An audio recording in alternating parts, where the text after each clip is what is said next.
Welcome to the Zip Zero podcast. Zip Zero with your host Shannon Griffin. Yeah. John Haile, what is up, my man? Shannon the Cannon Griffin. Thank you for having me, man. Yeah, buddy. Thanks for finally making the time. We've been back and forth on this for a couple months now. Yeah, man. My schedule's just been crazy, so sorry it took so long, but we did it. You're a busy guy, man. You seem to have your hands in a bunch of jobs that take up a lot of your time. That's right, man. You do too, man. You know, I'm sure you're always busy from, all the stuff you're doing. Man, I sell Malibu boats for a living, which sounds like it's a terrible gig, right? But last year I only put 25 hours on boats. Oh, that's heart-wrenching. I know, right? That's 3 weekends basically. Yeah. And none of it hardly is with me behind the boat. Oh. So I'm teaching people, and our girls are riding, and just teaching friends, getting the stoke up. As you get older, you can't do anymore. You teach, right? And then what they say. Awesome. That's right. So you got two girls now? Yeah, they're Misty's girls. There's Zoe's 16 and Madison is 13. That's awesome. And what are they into? Like wakeboarding, wake surfing? Looking at their phones like every other teenage girl. They pretty much. They get in and they actually ride a little bit. Zoe all of a sudden got to where she was pretty pumped about wakeboarding, and then she took a nice toe side edge, and all of a sudden it's lame, too easy, and boring to her. No sound like toe side. Yes, sir. And then Madison's getting she's pretty brave, and she's getting into surfing a little bit and a little bit of wakeboarding. So I'm not trying to force them on anything. I just want it to be natural, and if they like it, cool. If not, hey, I'm not going to force anybody to do anything. So that's the way to do it. Yeah, man. So let's get down to what you've got going on at OWC and how you're putting out tons of videos. Yes, sir. It is amazing. I love checking them out, especially since you're doing them in like quick excerpts, man, that you can get, a minute or two, and you're really highlighting certain situations. They're always hilarious. Thank you. How did it come about that you guys come out of the utility room at OWC? Where did that come from? So I basically I watch a lot of YouTube videos, and I started following this guy named Andy Schrock. I typed in skateboarding on YouTube because I like skateboarding videos, and this was one of the biggest YouTubers for skateboarding. And he has this thing he calls Warehouse Wednesday. So he has his own warehouse, and he sells revived skateboards. And at every Wednesday video, the first thing on every Wednesday video is he's just busting open the door and doing something crazy and random.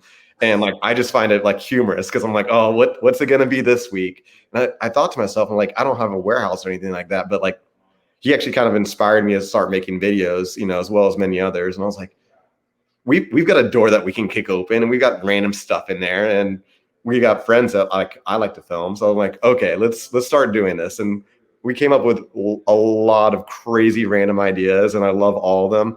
I will say I'm a little disappointed in myself because I haven't kicked open that door in a while, but I want to get back into that and start kicking that door and start doing weird stuff with it. That was to me, that was one of the signature things for your videos. That, and then the that's cool. You just saw a lot of high fives back in skate and moto videos and knuckle bump transitions, things like that. And I think that's a pretty cool way to do it. And especially it makes a great cut to a different angle. So you've done well with that. That's amazing. Thank you so much. I actually have friends and families that will send me videos where they'll put their hand over the camera, and they'll be talking to me, and it's crazy, and I appreciate all the love. Where did that come from? Just dorking around one day and it just stuck? I don't know. I saying you is just this is something I say on the cable all the time, just getting people hyped up, getting ready to go. And I don't know, I felt like maybe one day I just put my hand over it, and then I did it one time, and I felt like it was kind of like the door thing where I just started doing it every video. Yeah. It's either super annoying or it's catchy. So you got to go with one. You just Yeah. feel the vibe out. I'm sure there's a lot of things that are just dead on the cutting room floor. Oh yeah, when there's a you're lot. trying- There's a lot of stuff I'm like, that doesn't fit. It doesn't feel good. So So anybody who does not know you that's listening to this podcast right now, you are the pun master and the rhyming wizard when it comes to operators at OWC and or standard conversation. I find it amazing. And it looks like you're wearing one of your hats right now. that's right. Don't stress it, just press it. Yeah. That's like a crazy funny story too. Cause like I remember I want to say I was either just moving to Orlando or maybe it was right before I moved to Orlando. I went to a wakeboard contest and I don't know, it might have been Nick Weineker or it might have been Dano the Mano. And for people that don't know who that is, those are two like wakeboard announcers. I think it was Dano the Mano, but I heard him say like over, in the mic, when he's announcing the wakeboard event, he said no rope, no hope, which is a more common one. And I like lost my mind. I thought that was so funny and hilarious. I'm like, oh, I'm going to start using that. So I did, like no rope, no hope was a funny thing to say. And then when I eventually started working for the cable park, I had a manager that would give lessons. And when he would give lessons, he would say, lean back, stay low, you're good to go. Stand tall, you're going to fall.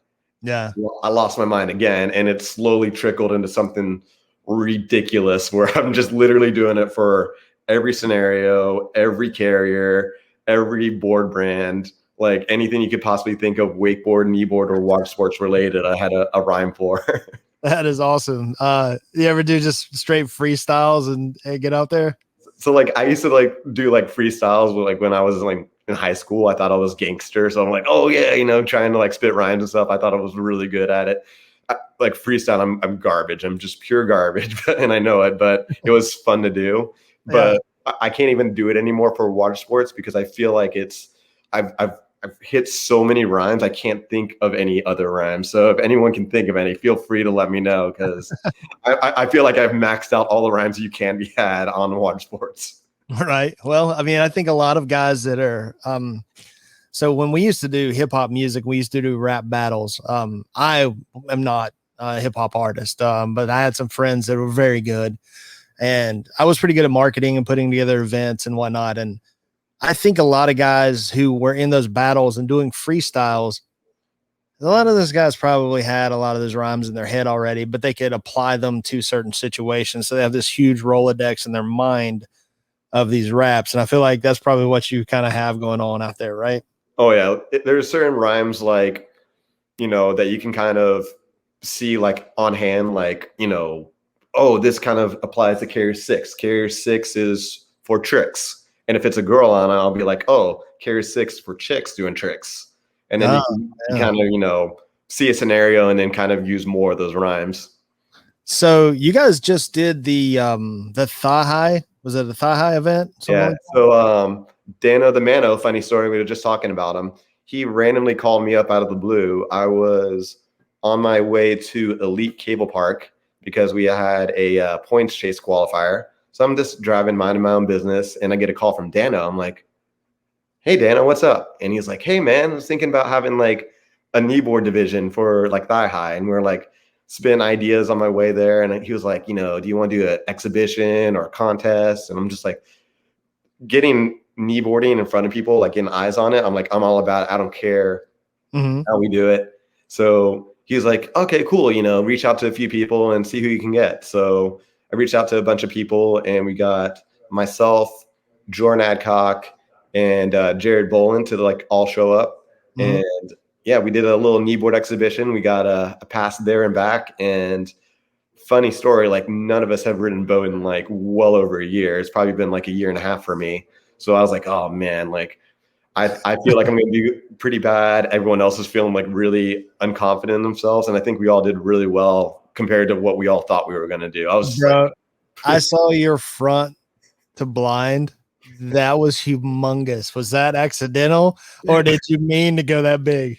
I went as big as I could. I was like, the only thing I want to do is land one trick. And I hoped it was my first trick. So I was like, hey, I got it. And then everything else after that was just icing on the cake. I mean, it was amazing. It was the biggest trick I've ever seen you throw. Especially on boat, and it was amazing. I've when I used to compete, and I want to see if this is the same way with you. When you go off the dock, what's your mindset? What are you thinking? Or like on the dock when you're getting ready to do your run, what's going through your head? Like, I think the more that I think about stuff, like I tend to like overthink, like if I start thinking. So I tend to just go like, okay, clear your mind, relax. You know how to do this. Like, I know the tricks that I'm most consistent with. So I tend to just like focus on those. I'm like, okay, you know how to do this. Just go out there and, do your best. And if you don't do good, whatever, like there's always next time. So I'm pretty relaxed on my, thinking out there. What do you tend to think when you go out there? Well, it's changed a lot. When I used to ride back in the 90s, early 2000s, it was all super focused. And I would watch the other guys' runs and not riding in open, riding in men's one when that division was, you had to trick 5 or 6 grand to win, or even to place. I would add up people's scores. I was so good with the scores and the tricks, and I knew how I could adjust my run to podium. Yeah. Now, in practice at nationals in Michigan, I practiced a world, a record breaking run, and then had my worst nationals the next day. It was terrible. So it terrifies me to have a good practice before. And so I stopped practicing before so I won't think about it. It won't get in my head. I feel like I ran my juice out. And nationals was always I've fallen on a back roll with a grab, which is my second trick that I used to combo only at nationals. And I've done it 3 times. That's so smart, because that's like, I've seen you ride. That's a trick that like, in your bag. Like, that's not a trick that you tend to fall on, but it just happens at nationals when you go. Only at nationals. And it's because I overshoot. I get a little excited. I'm planning my next trick and I'm not focusing on that one enough.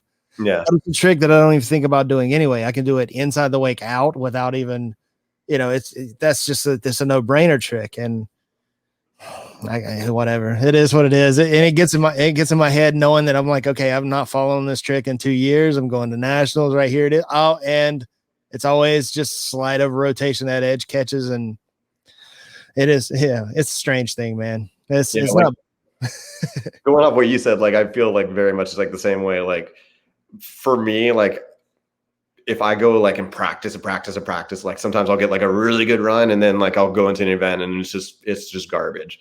And then on the flip side, I'll sometimes go into events and I'll just practice, and it'll be garbage the entire time. I'm like, I'm not going to do good, so I'm just going to go have fun. And then I'll do good. And I'm like, I don't understand like why that's happening. It's very flip flop for me. Like, if I have a good practice, I tend to ride bad, and vice versa. Mm-hmm. Yeah, that's kind of what I'm saying. It's as long as I ride, if I have a bad practice, I'm usually like all F's are done. I don't give anymore. I'm just whatever. There's no reason to stress about it. I mean, you're already down to that time. There's no more training. There's no more practice. There's no more timing.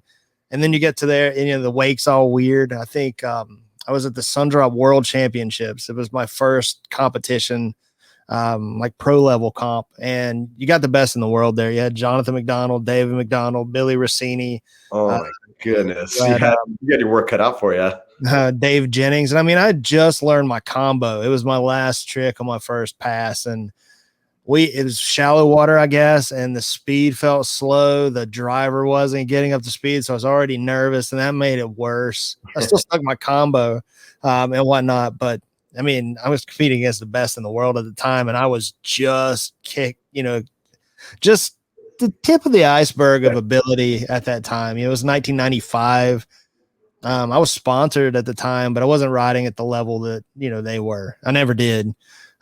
Close, but never did. I mean, I think the one time I beat Billy Rossini when he didn't have his best run was pretty dope, but yeah, Did he fall like right away or in the middle of his run? No, I mean, I had a pretty solid run, but he fell, mid late pass both times, and I think I fell mid late pass first and stuck my second pass. So it was just edging out. And I think the thing that bothered me most when competing was if I beat someone because they fell. Yeah. It felt like a gimme. That didn't Yeah. count me. Like you didn't feel like you earned it or something like that. Like it wasn't like, Yeah. yeah, But that's everything. That's yeah, every competition is who stands up, whatever it is. exactly. Anybody can go down at any time. And like, that's like, from like flip out, that's probably one of like the most common things where like the best of the best, like in the world will like fall on a back roll. And then like, the guy that just learned it last week might stomp all like 5 of them or something like that. So it's like, you never know. Yeah, I met you, I guess was at that North Carolina tournament when So, right? The one that Spencer went to?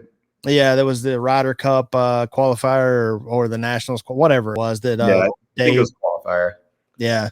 That's a good time. Whatever it was. It was fun. That's one of the best locations for a tournament. The Pro Tour used to go by there, and you've got such a great spot to look, and it is definitely I had practiced maybe 6 times out of 11 years, and they were all like right before then. So I was feeling pretty good. I thought I might be on back into it a little bit. Yeah. And then just started hurting every day. And I remembered why at 22, 24, I wasn't feeling it anymore. I remember back in those days, it was Kneeboard World and the Team Carolina forums were all on the internet. And those are like the 2 places to talk on kneeboarding. And Dave Brunt was mentioning like, oh, dude, Shannon the Cannon Griffin is going to be like, he was talking you up, and I was just like hyped because I was, I heard so much about you, and I'm like, oh man, I can't wait to watch this guy ride. And you blew me away, man. You really got there. Sorry about that. If somebody's first time somebody's ever had a podcast.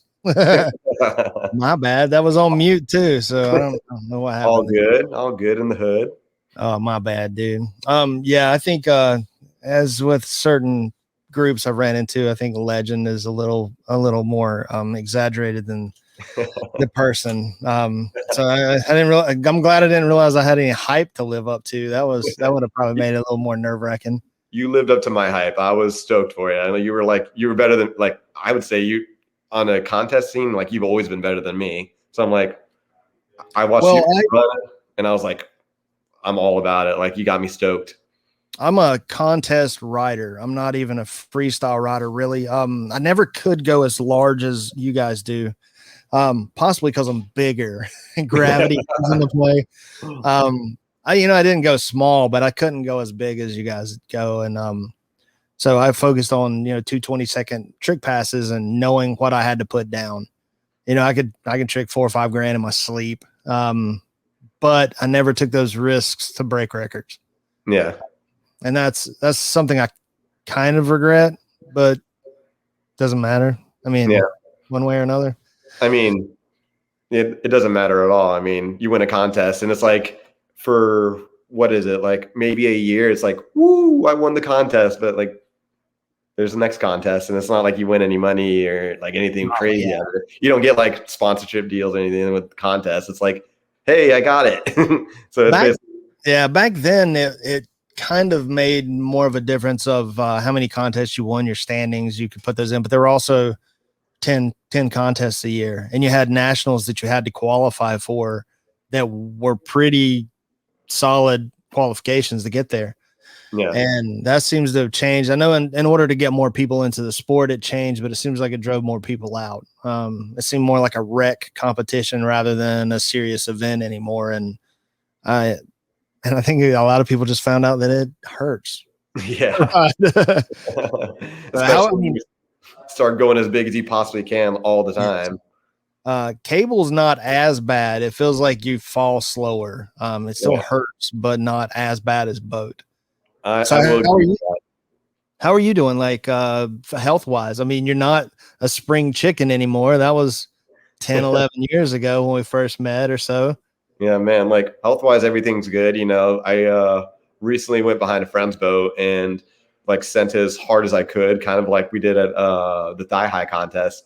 And I literally couldn't land anything because I was going too big and I was just getting destroyed out there. So my back's a little bit aching, but I'm like, okay, I'm just like we're right now over at I'm at Ted's house right now, and we've been doing like photo shoots and stuff, but I've just been kind of taking it easy. And since there's cameras on me, I'm just like, okay, I don't need to do phenomenal tricks. I can do like literally basic stuff. And for me, like, it's like, okay, at least I can like do all these basic stuff, have the footage, and I can like use this to like post on YouTube and post tutorials and like get, youngins stoked on it. Cause I get tons of messages all the time. Like people going like, oh, how do you do this? How do you do this?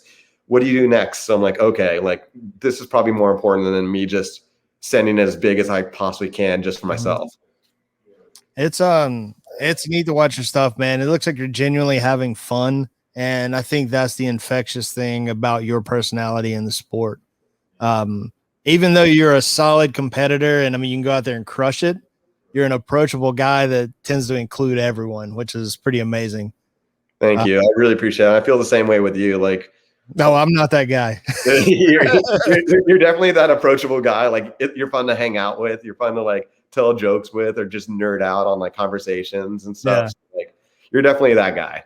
It is, but I'm also a bit of a provocateur. And it's mostly for humor for me because I got a dark sense of humor and I really, really like messing with people. And I come from a long line of dudes that really, really take dumps on each other. And I have to understand that people aren't always like that to each other. Yeah. And I can tell because as soon as I throw out a joke and it doesn't hit, I can tell how bad it offends some people. I had a situation at work not too awful long ago where a gentleman was getting ready to buy a boat. He had a boat. He wanted to order one, so we custom ordered it. And he gets there and he doesn't want to put a deposit down. He has to sell his boat first. Stuff that he could have been thinking about for the last 2 months. Yeah. And he's like, well, my wife's not going to let me have 2 boat payments. And I was just dorking around with him because we've had a banter back and forth. We talked about being bouncers at various bars and bar fights and things that we've done in the past, that a little unsavory behavior, but whatever. And I was just picking with him. I was like, hey man, ask your wife to get your balls out of the Crown Royal bag that's on the mantle and make a decision for yourself, and smiled at him. But undoubtedly that hit a nerve because maybe she is the boss amongst them. And he doesn't want other people to know that. But that dude got pissed. And he didn't work with me anymore. He said, I don't want to deal with him anymore. And that was offensive to me. It pissed me off. And did you like try to apologize and he just wasn't taking it? Or is it just offhanded? I mean, sort of, and this apology, I think, is probably a summation of my personality. I went up to the guy. I was like, hey man, I'm not going to apologize for what I said because it's blatantly a joke. I know your testicles are not in a felt bag on a mantle. It was a joke. Yeah. We've been joking in the past. I'm going to apologize for thinking our friendship was at a different level than it was. Yeah. I won't joke with you anymore. It was, I'm like, I'm sorry if it offended you. I'm not going to change my sense of humor. I'm not going to change my personality. I'm sure that was over the line. My bad. Yeah. But it was a joke. And based on our previous conversations, I thought that would have been within the realm because it was what we've talked about in the past. I'm sorry if it offended you. But I'm probably not going to change very much of that. So it's probably best. I love that because like, it's just like, I love banter. I love like friends picking on friends and whatnot. Like, I don't know if you've ever been in this scenario, but I personally have, and I felt weird about it. I remember hanging out with like being a kid and like hanging out with a new group of friends, a bunch of kids that like kind of moved over onto my lake at the time. So they lived like right down the street. I'm like, oh, these are new kids to hang out with. So I'm hanging out with them. And then like, they were like picking on each other. And like, I felt kind of weird because I was like, oh man, I wish they would pick on me. like I don't have anything that they could pick on me about. Like, oh man, like I think when you can like banter and like pick on your friends and stuff, I feel like you care about those people more. So I don't know. Yeah, bro. It doesn't matter even if it's real amongst my group of dudes. They'll make something up and you're like, dude, I don't even do that. And then you find out, Yeah, and then it gets even worse because then you get known as the dude who does something that you don't even do, but they say it because they think it annoys you, and it does annoy you because you don't do it. You didn't earn it, and it just gets worse. So, I mean, all my nicknames are like that, and I've got different nicknames for various groups of people. How many nicknames do you have? Well, the ones that have stuck, I have 3. Shannon the Cannon came from Rick Bradshaw, and I think he was like you. He was just rhyming something. And there's a Shannon the Cannon that's an amazing boxer. He's a pretty awesome boxer that I found out since, so I really couldn't trademark it or anything. But he would call me that just because it rhymed, I guess. And then it stuck, and then people just started calling me Cannon, which sounds pretty cool. I think one of the funniest things that happened, we were at a HO photo shoot, and it was me, Dave Jennings, and Brandon Bivens at the time. We were shooting probably 1999, 2000, somewhere in that range. And one of the models in the boat, she said, "So why do they call you the Cannon?" With a smile. And I was like, I 100% think that you're thinking something way cooler than it is, so we'll just leave it at that. Then there's another one that is Poon, Poon. And that's from my Raleigh crew that I used to ride with around 2000, 2001. And I don't even know the real names of half of those guys. Out of that crew, there was Booger, Spanky, Slow Mo, Big K, Baywatch. Those are the ones that stand out the most. Alejandro. God. There was an Alejandro, and I don't know his name either. I know like 3 of them's real names, and they all got random nicknames, but mine was Hoon, like from Shannon Hoon from Blind Melon. They were calling me Hoon. And I was putting my wakeboard bindings on, and I was on the back of the boat, and I'm looking down. I'm just strapping the laces down. And he's like, "Hoon, you ready?" And his girlfriend says, "Did you just call him Poon?" And I stopped because I knew right then it stuck. And dude, they call me Poon. And that sounds like it could be a well-earned nickname, but that's the whole story behind it. Oh, you can't not call you that if someone asks. And the other one is Nux, like Knuckles. And that was from my buddies in Greenville, North Carolina, when I was with Monster Energy, working there. And those guys, there was a janky ramp, and we were BMX riding, and they were trying to jump it, and it was pretty sketchy. It wasn't real big, but it has a hole in the middle of it. Yeah. I'm not skilled enough to not hit that hole on a BMX bike. And I'm like, dude, I'm not jumping that. So they started calling me Moose Knuckle. And then it got shortened to Knuckles, and they got shortened to Nux, which sounds like a tough name, but no, it was because I was not going to jump a ramp that I was too stressed out. So Nux sounds cool, but it sounds like a compliment. Like, oh, dude, that's Nux over there. Like, oh, dude, that guy, that's over there. Which is even funnier because if somebody thinks that, and everybody else in the know is like, haha, they don't know. Win. So it's like those subtle jabs that come about that are amazing. Did you pick up any nicknames in your run? So for me, like Hailstorm was like an obvious choice. It's like for my last name, John Hale. So people go, "Oh, Hailstorm." That's a very common one. When I was in high school, I remember we used to play like backyard football, just like tag all the time. And whenever like someone would toss me the ball, like I tend to catch it. So they would call me Allstate because when you throw the ball, it was always in good hands. Oh, yeah. And then if I was ever doing bad on any given day, they'd be like, "Oh, we're gonna start calling you State Farm because State Farm sucks." So that's awesome, dude. So you've got I'm seeing that you got your hat on right now. You've got shirts that are getting pressed up. How can people get a hold of some of that gear?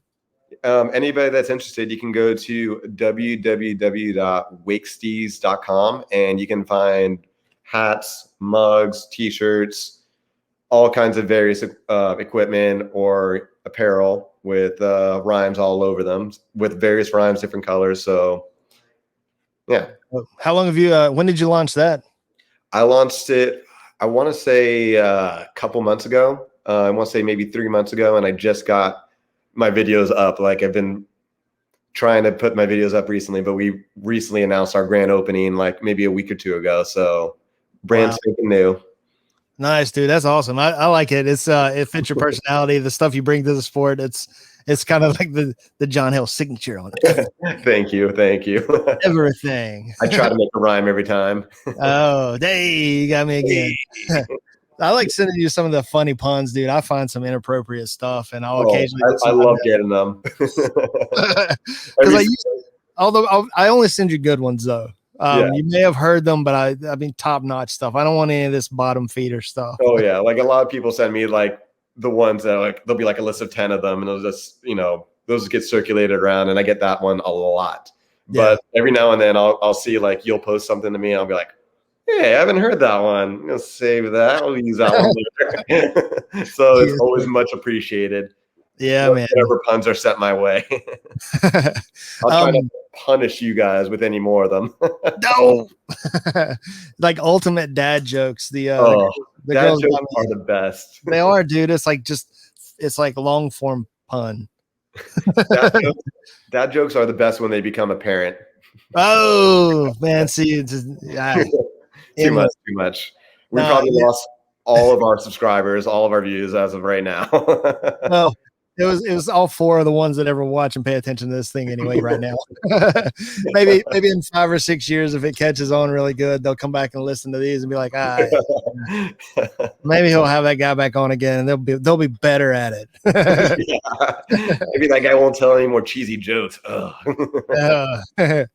Oh man, that's so how often do you get to ride? Do you ride cable like often or? So for me, it's always every Wednesday afternoon. So I go in at 9:30 in the morning, and then I work till 3 o'clock. And the moment I get off, my friend Jared Bolin, who's also a professional kneeboarder, also gets off. And then we go, okay, what's the game plan for today? We have from 3 o'clock till 8 o'clock, which is closed, to think of, all right, what are we going to be posting for next week's videos? And it could be anything. And sometimes it's just us trying a new trick or a random idea that I have. Maybe sometimes Jared even comes with an idea every now and then. So, wow, that's probably taxing for him. I like giving him a hard time because he's the self-professed Michael Jordan of kneeboarding. So anybody who makes that claim is just asking for a bunch of shit to be thrown his way.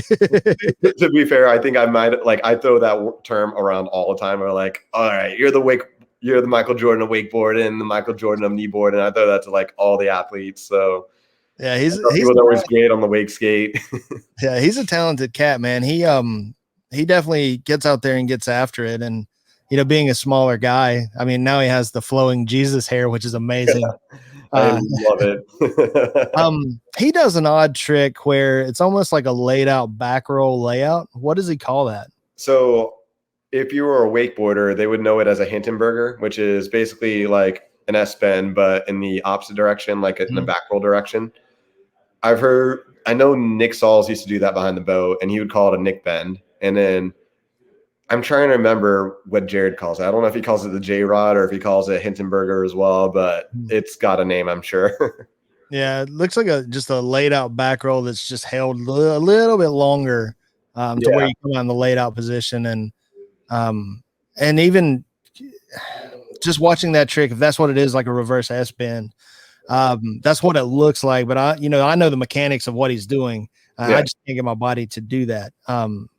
But when it comes to doing S-bends behind the boat, have you seen anybody be able to do them better than Dave Jennings used to do? As far as I'm concerned, I've seen a lot of people claim S-bends, and not to like trash talk any kneeboarders or anything like that, but like I go, okay, look at your S-bend and look at Dave Jennings. And if anyone is watching this, you can stop this video now and like go on YouTube real quick and type in Dave Jennings, and you'll see the most insane riding you'll ever see on a kneeboard. I would claim him as the GOAT, and I don't think anyone has done an S-bend like him. And I question, and I don't like thinking this, and I question if anyone will.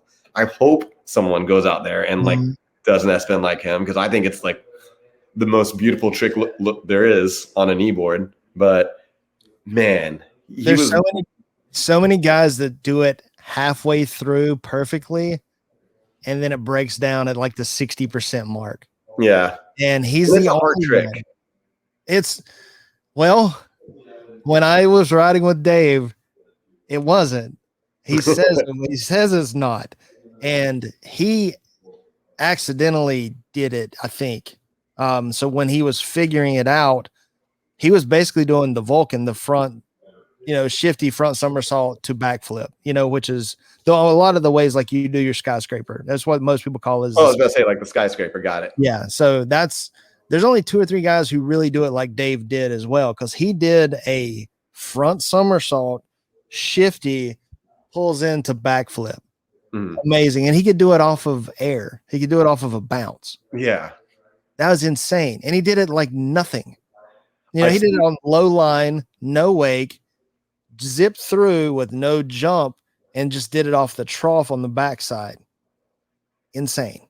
One of my friends, Doris Roner, has like shown me old VHS tapes of him riding, and I just couldn't believe it. Like the small wake boats, he would be doing, full wrap 720. So the ropes wrapped around your body like an entire way around, and you're wrapping your arm around. And he would just pop off 720s like nothing, and then skyscrapers and S-bends off like the tiniest of wakes, and then triple air rolls, like back roll, air roll one way, back roll, air roll the other way, and he would just pop off 10 like nothing. That guy has more records and has more style than anybody on a kneeboard, in my personal opinion. His amount of rope control that he had was phenomenal. He knew line tension, he knew board edging, and knew how, all the tricks are impressive. His combos are impressive. If you watch him ride, there's never slack in that line. And that's something that's almost unheard of. And for him to go as big as he does, and when he lands, doesn't bounce. He has enough control to stop the entire bounce. Yeah. And was a mad, humble dude. I don't know if he was humble as much as he was quiet. Yeah. And but you got to understand, the North Carolina crew that I was with were loud. David McDonald is probably the loudest carryout voice ever. Like if you're within a mile, you're going to know David's around. And it's amazing because he's like one of the most infectious personalities that you'll ever meet. But to ride during that era with those guys was pretty amazing. Oh man, I could only imagine. Like for me, I would have been, so I'm thinking 1999 when that movie came out, if I'm not mistaken. It was 98 or 99. Yeah, somewhere in that range. I would have been, if it was 98, I would have been 10 years old. And if it was 99, I would have been 11 years old. And I remember watching it and just jaw to the floor. And anybody I show that VHS to, they're just same way, just like, what is going on here? I didn't know this was possible on a kneeboard. For me, like Dave Jennings' 900 back is the best trick on a kneeboard, period, for my own taste. But you didn't like the Tasmanian the Devil, the 1080 in that video? Like, here's the thing. I think the 1080 is debatably harder. Maybe. I don't know. I've never done either trick.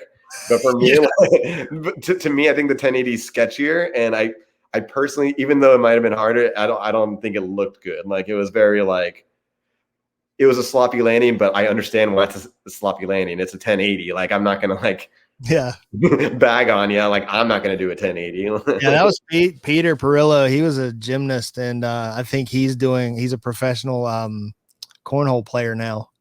That's competitive. I never would have imagined like cornhole being like a sport, like people are getting paid for it. Yeah, it's like golf to me. I just start cussing and spilling my beer when I play. I was like very unaware of like it being known as a sport. I knew people did it like in their backyards for fun, but people were telling me like, oh yeah, dude, like you can go to like a professional game and they'll just like sometimes do like a perfect game, maybe 2 in a row. I'm just like, I don't understand like how someone can get that good at it. Well, they play in their backyards while they're drinking a lot. Have you ever played Beersby or Polish horseshoes? I don't know if that's offensive to people. Sorry for Polish people if that offends you. It's a great flipping game. What is it? I might have.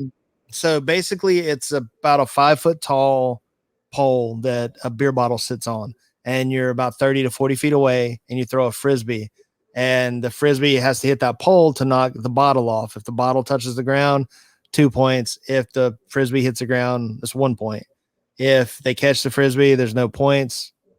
And pretty much that's it. You just don't let the other stuff hit the ground.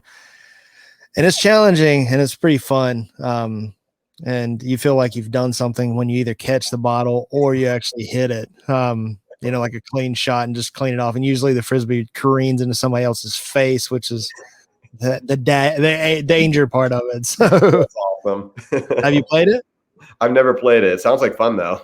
Bro, it's way more fun than cornhole for most people. It just seems kind of lame at first, and then you start doing it and you start getting a little bit better at it, enough to get really involved. It's the best backyard game, and you can build a set for probably $20. No way. Yeah, and you'll probably end up wasting hours upon hours having a great time with 3 other friends. That's sick. I'm gonna have to look that up. I did what was it? So speaking of like cornhole and that game you just mentioned, during COVID, I was bored, so I was like, I wonder what's on YouTube. And you type in like weird sports on YouTube just because you're just trying to waste time. And I don't know, have you ever heard of a tech ball, like TEQ ball? No. It's like the most insane sport I've ever heard of in my life. I was just like, I can't believe this is a thing. Basically what it is there's like a ping pong table that's like curved, and there'll be a little like solid net, like it doesn't bend back and forth like in ping pong. And basically what people are doing is they're using their chests, their heads, and their feet, kind of like, soccer. And they're basically playing volleyball rules. So, you get like 2 people on each side, and they can, hit 3 times, and it has to go to the other side. And people are like spiking it, and this thing's going like, this is a small ping pong table, and it's going like across the room when they're hitting it. And people are just running it down and somehow picking it back.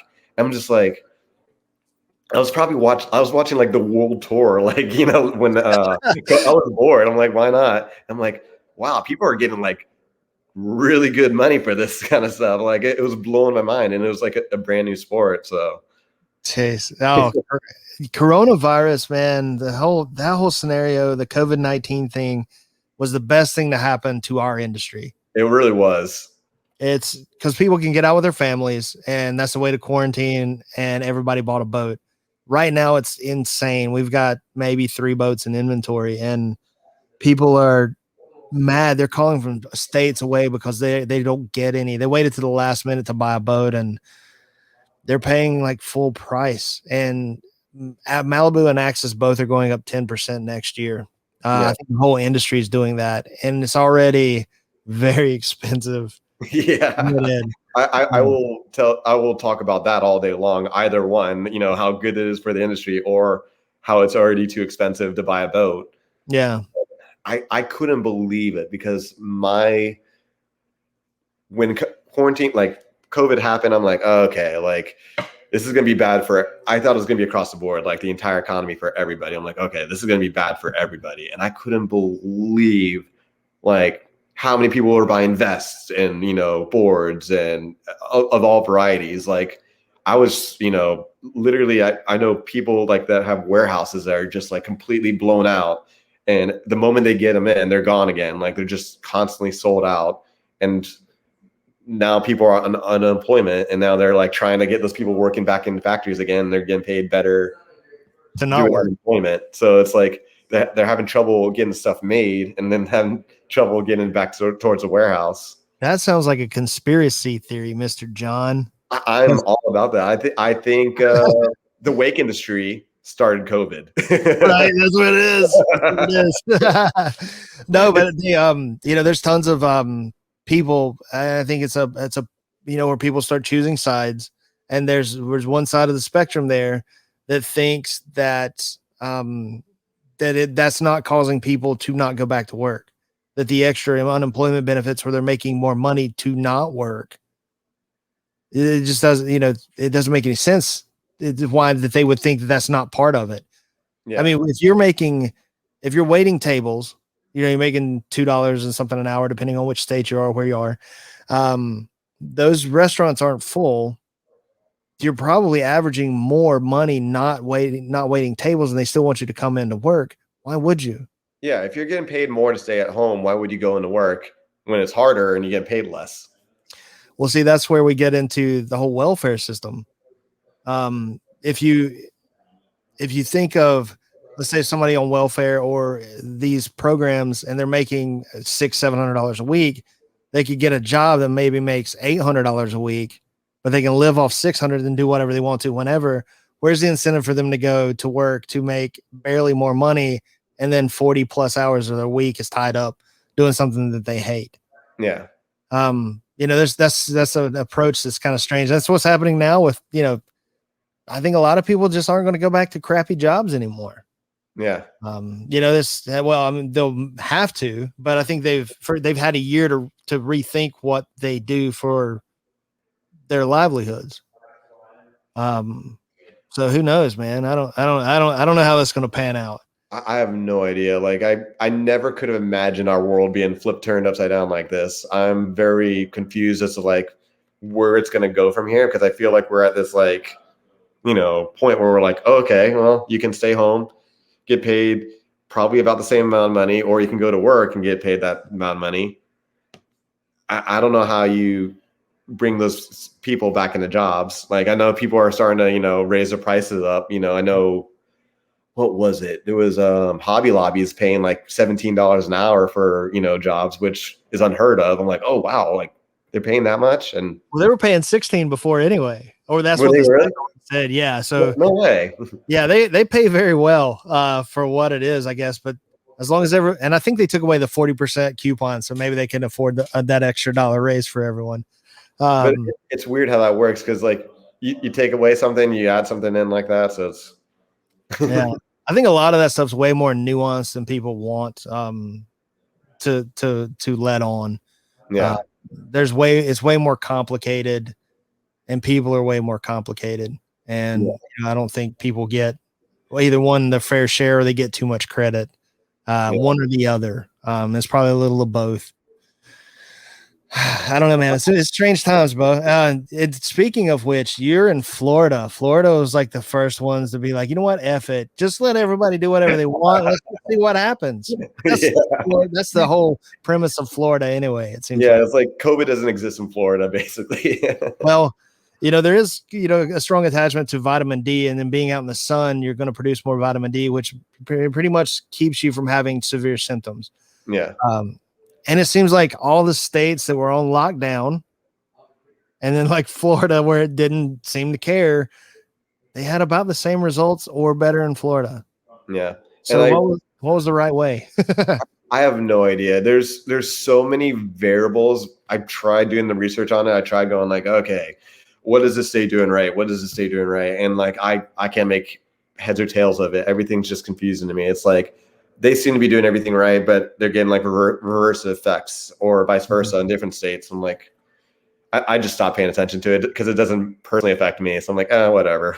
I think a lot of people are at that point right now with almost everything. They're so sick of just hearing everybody complain to each other. And I'm sure that you've seen some of my interactions online with people. And they're actually the ones, those tons of people kept throwing into my DMs that I needed to start a podcast, and I didn't want to go political with it because I think everybody's tired of that stuff. Yeah. I really wanted to call this, and you may have heard this in some of the other podcasts, like Shannon Griffin and his amazing friends. I've got so many friends like you that are super talented. And I want those people to tell their stories and let other people know what they're doing, because I think it's cool to share that, and for you to share your story and how you've got where you're at. Which we need to do. I think I've talked too much about some of my experiences, trying to lead you into sharing yours. But I want people to see, like, people I find interesting and really good people like yourself. I want people to, delve into your content and follow you, because dude, you're freaking hilarious. Thank you. You're hilarious. I'm gonna be half as hilarious as you. Oh, easy now. You're just smoozing. Smooth, you're gonna make me put all your links in there for people to find you better. That's right. So how long were you guys down in Florida? So they said 2 weeks. I'm trying to remember. I actually have it written down, but that might take me a while to find. So yeah. I will say, if I remember this right, I want to say it was like a couple of months, like it was just like full on, like, you know, like everything, just nothing's going on. Then we slowly started trickling back into like, okay, we can, you know, lift the band, we can, you know, go back to work, we can start doing stuff kind of slowly. And now we're at a point where I'm like, okay, how is it over there? Is it still kind of crazy over there? Like, because everything's Nah, man, I was wearing a mask out in public up until about a month and a half ago. And then all of a sudden it was like, hey, it doesn't exist anymore. Yeah. Here. I mean, that was kind of the mindset. I think there were enough people vaccinated where they felt comfortable. I haven't been vaccinated yet, but I'm pretty sure that I've had it already. We took a trip to Seattle last year around late January, and we were all deathly sick, and that's kind of where it came in. So maybe we were the patient zero from North Carolina. I hope not. But we were all sick and we stayed at home. It was one of the first times I've been sick enough to not go to work. And then Misty and Zoe were both down for about a week on couch ridden before everybody knew what was going on. And it was pretty terrible. Like all the symptoms were what COVID symptoms are. So we either had the flu or COVID. And then Madison just got COVID, tested positive for COVID about 3 weeks ago. And she lost her smell and taste a little bit. And that was really her only symptom. Okay. But nobody in the house tested positive multiple times after the fact, just so we made sure that we wouldn't spread it to anyone else, and kept her quarantined and fed her like through a little slot in the door, like she was a prisoner. Nice. But I've lost a friend I grew up with. He passed away from strokes. To my knowledge, that's what happened. I haven't reached out. I know a lot of people reach out to the family during that time, and it's kind of overwhelming. So it's what has affected some people close by. And my condolences. Yeah. So I mean, it's real. It's definitely a problem. But it seems strange. I mean, granted that it does have like a 99.9% survival rate. When you do that small percentage, that's still hundreds of thousands of people. Yeah. That could pass away. And that makes it a little scary. However, it did get rid of the flu. We know that now if nobody wants the flu, you just wear masks and sanitize your hands. And pretty much that didn't exist at all last season. Yeah. I think it was down to like 1% of what normally would have people that would contract it. So I know now that they're talking about the lab leak theory, which, and I've talked about that in a podcast with a friend, because it was racist to propose that. And like, if you know anything about science, that's just look into it, but that's a probability. There's 100% there's a probability there's a solid probability that's what happened.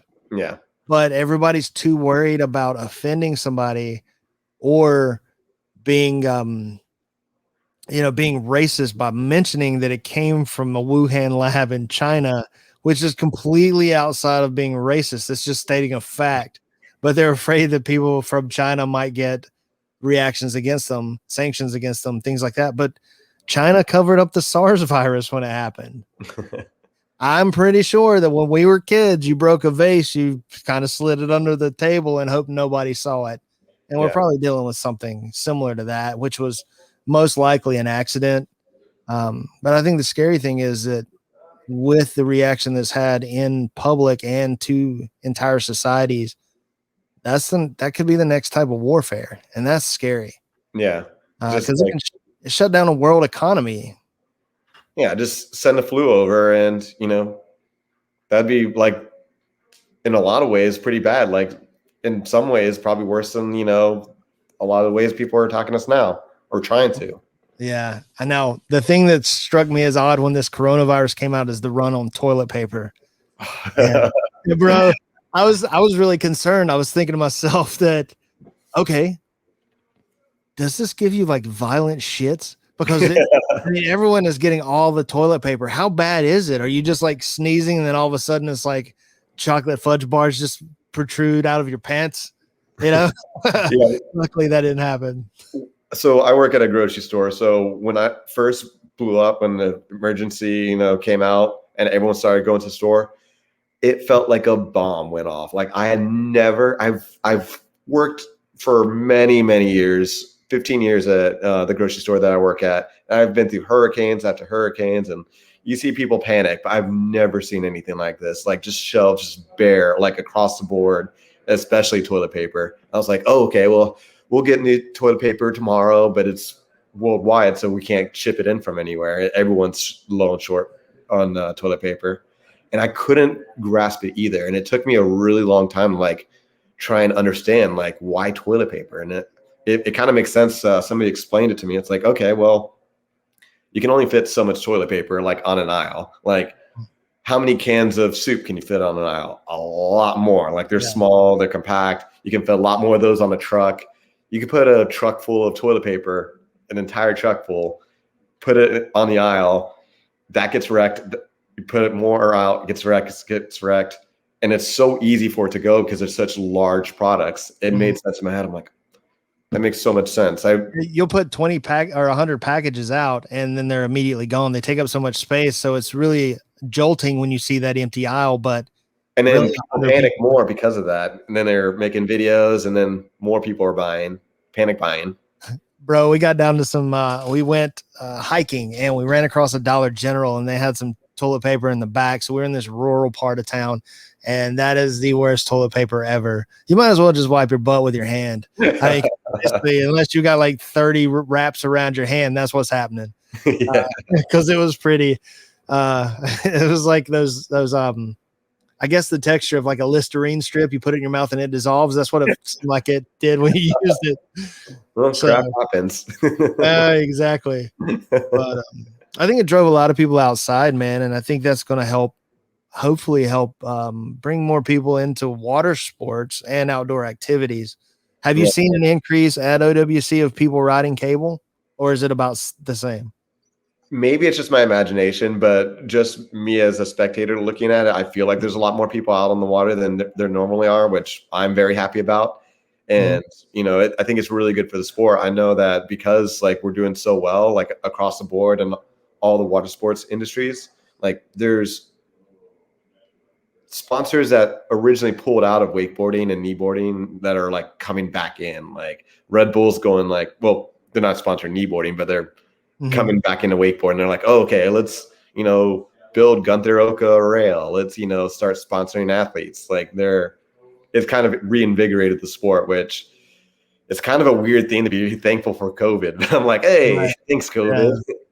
Well, I think wakeboarding has hit the same situation that kneeboarding did a long time ago. Kneeboarding was kind of the first freestyle kid on the block where you were doing a lot of different flips relative to trick skis. But whoever that one guy was that rode for Radar that was that was on the same lake where we were doing that O'Brien photo shoot, that dude was doing insane stuff on a trick ski.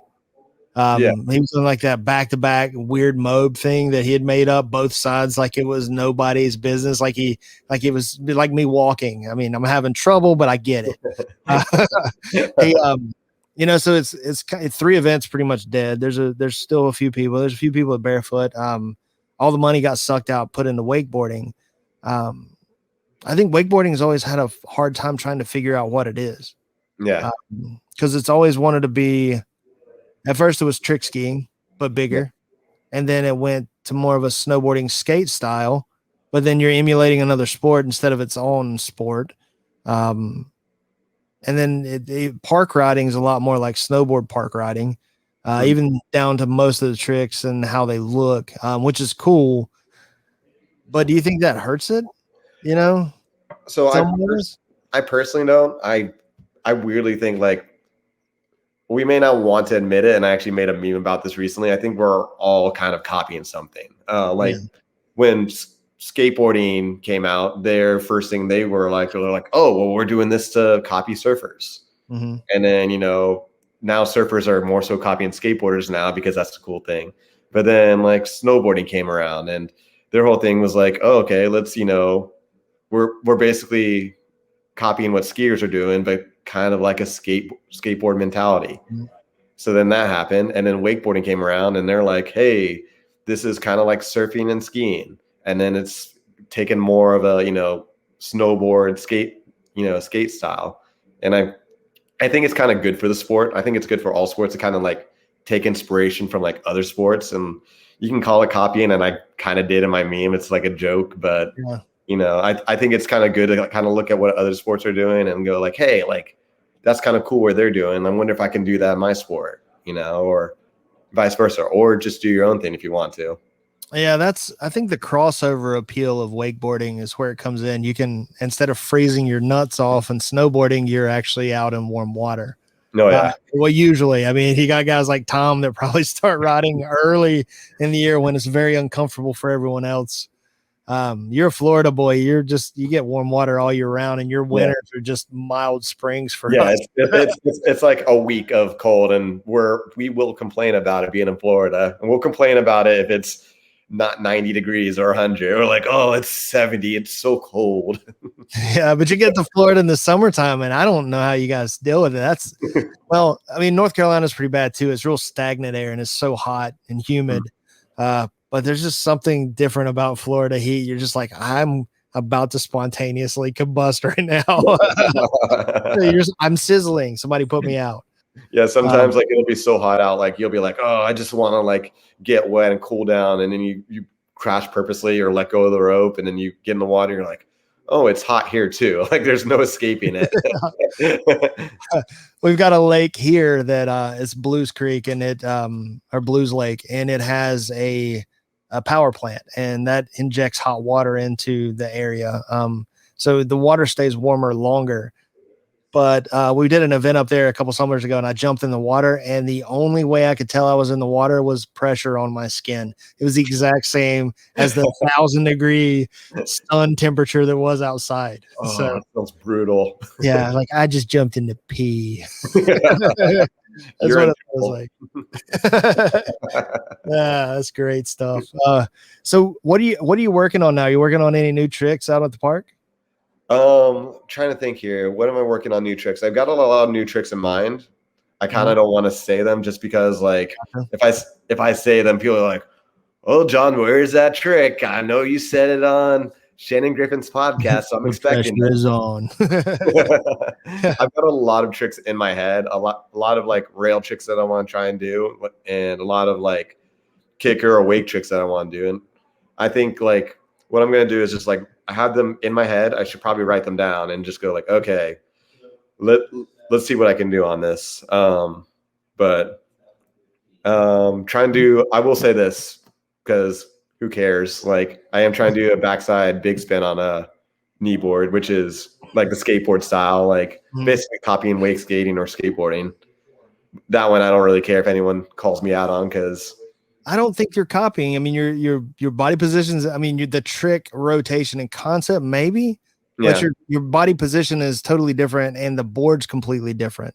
Yeah, that's where you run into the problems. Like a kick flip on a kneeboard would be extra dope, but that's so much freaking harder. Yeah, I've tried finger flips, and I don't know if that's possible, but I want to believe it is. I just grab the footman loop and just push down on it, and it just goes flying. And sometimes it's close, and sometimes it's a mile away. And I don't know how. Like I feel like I'm doing the exact same trick, and it's different scenarios every time. I think one of your best approaches to that may be a straight on shot where you grab the nose to flip it, and you use your foot to kick the backside as you guide it around and in front of you. But however, that's going to make for some interesting falls because you'll probably catch that board in the chin a couple of times. I'm more so worried about like keeping my legs close together. Like fact. You don't want to get credit carded with that thing. Oh yeah. Like a thick wake skate was pretty bad. Like I've never had that happen, but I can imagine those thin, sharp edges on a kneeboard would hurt so bad. Yeah. I've seen some crazy falls. Did you never got to ride with Chris and Todd Crutchfield, the twins? Unfortunately, no. I've heard stories about them. I've heard how good they are. They're legends. Yeah. When it comes to the severity of their crashes at tournaments, was what made them famous. And they're great riders. No, don't get me wrong. They could do some form or variation of every trick. But could they put it together and run was different. But to see those guys pull out of some of the craziest crashes, I saw Todd do a backwards back somersault where he landed so far backwards, his shoulders touched the water facing the boat. And he stood right back up and was riding backwards still. Like the edge didn't catch. So he just like did a sit up backwards. Yeah. So he's his back's facing the boat, his head and shoulders hit the water, and then he slowly sits back up, and then he turns and looks at the boat and smiles. Oh, you know, it's like, dude, come on, man. I would pay to see that. Oh man, that's insane.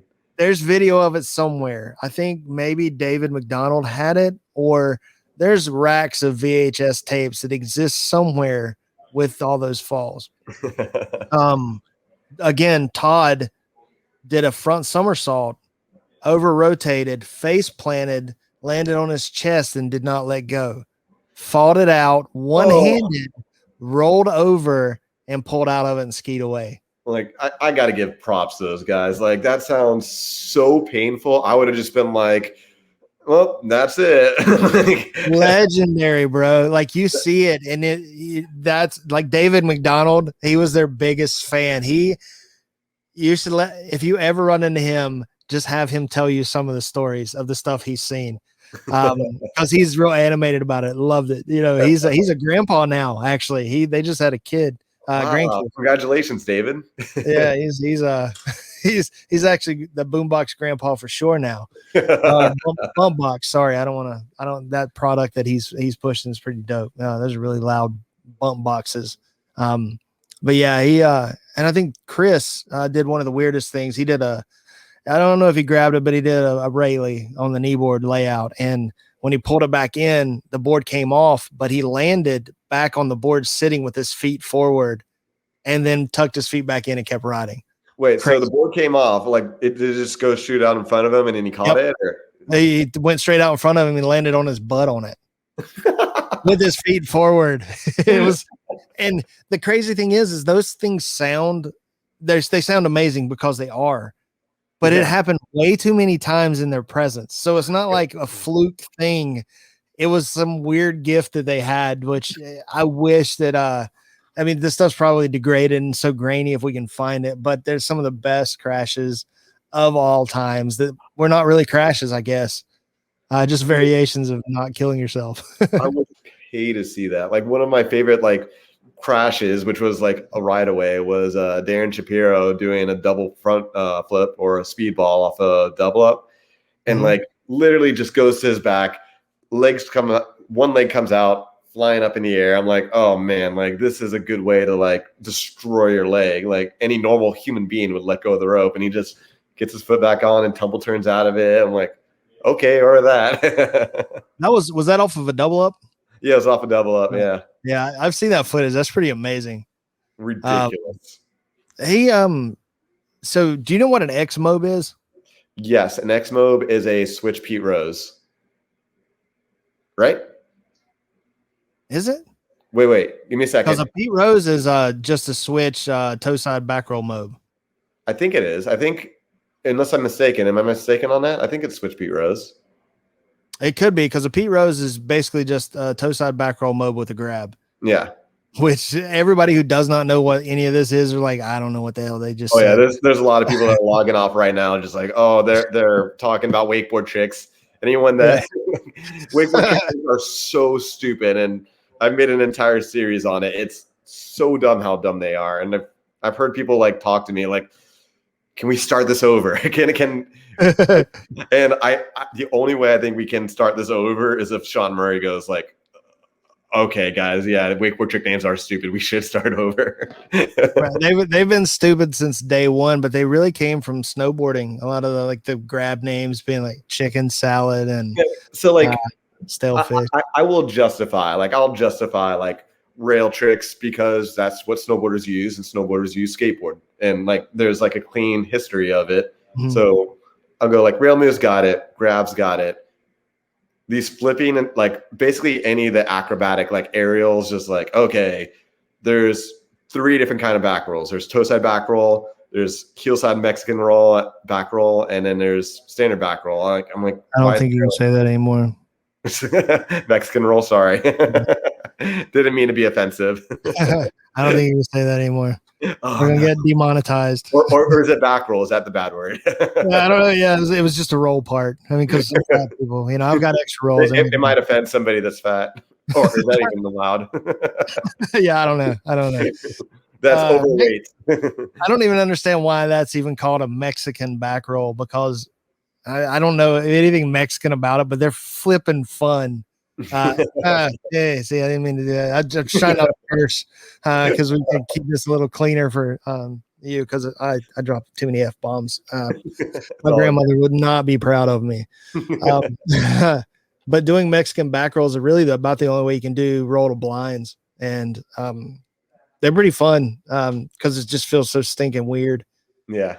And it's kind of the way you do them off of the kickers anyway, right? Yeah, that's the way you can throw it, like a standard back roll, which is end over the tail. I'm personally more of a Mexican back roll guy myself. Mm-hmm. But I think behind the boat, it's different because of the way that you can edge up the wake, but off the kicker. Yeah, it's a lot harder to go end over end, I feel like, off a kicker, like over your tail. But like, I agree, it's way easier to do it on a boat. Yeah, it's that's pretty amazing, man. I've seen your riding, and I've seen you progress in your riding in both sports, and it's pretty amazing. You've got a lot of hours logged in, and it shows just with the ease of what you're doing, and you're making it fun, and you're making it fun for everybody, man. So that's kudos to you. I think that's good for the sport. You're probably, I'd probably say you're one of the best advocates for the sport right now, which is awesome. And thank you so much. You know, I've seen the advocates of the sport. I've seen the best pro riders, and I think it's hard pressed to find anybody that seems to be more fun to be around than you are when you're riding. Yeah, thanks, man. I really appreciate that.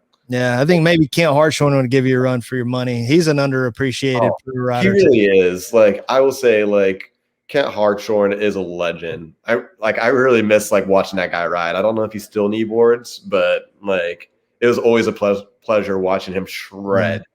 To me, he's the last great pro rider. I agree. 20-second pass, even freestyle. He's the last of that era that kept it up. Yeah. I mean, you guys are assault riders. Yes. But that era died with him, sort of, because you guys don't do 20-second trick pass rides anymore. Yeah. You guys really focus on freestyle, which is way more entertaining to watch. It's technical, but not as technical as 20-second because everything has to flow. Yeah. But freestyle riding is where it's at. It's the only way it's going to progress. But you know, there was kind of, it's like it's ski boarders and wakeboarders. When that happened, there was kind of a divide there, and you had guys that were good at both. Like Kent was really good at both. Billy Rossini was amazing at both. Jonathan, David, all those dudes. But you guys are still carrying the torch to have big air stuff, and you're in your 30s, bro. More power to you. It's rough, man. Yeah, man. It's rough in the 30s, and when you hit 40, oh, dude, it's like I'm already starting to like tone things down a little bit. Like, okay, maybe I'm going a little too hard.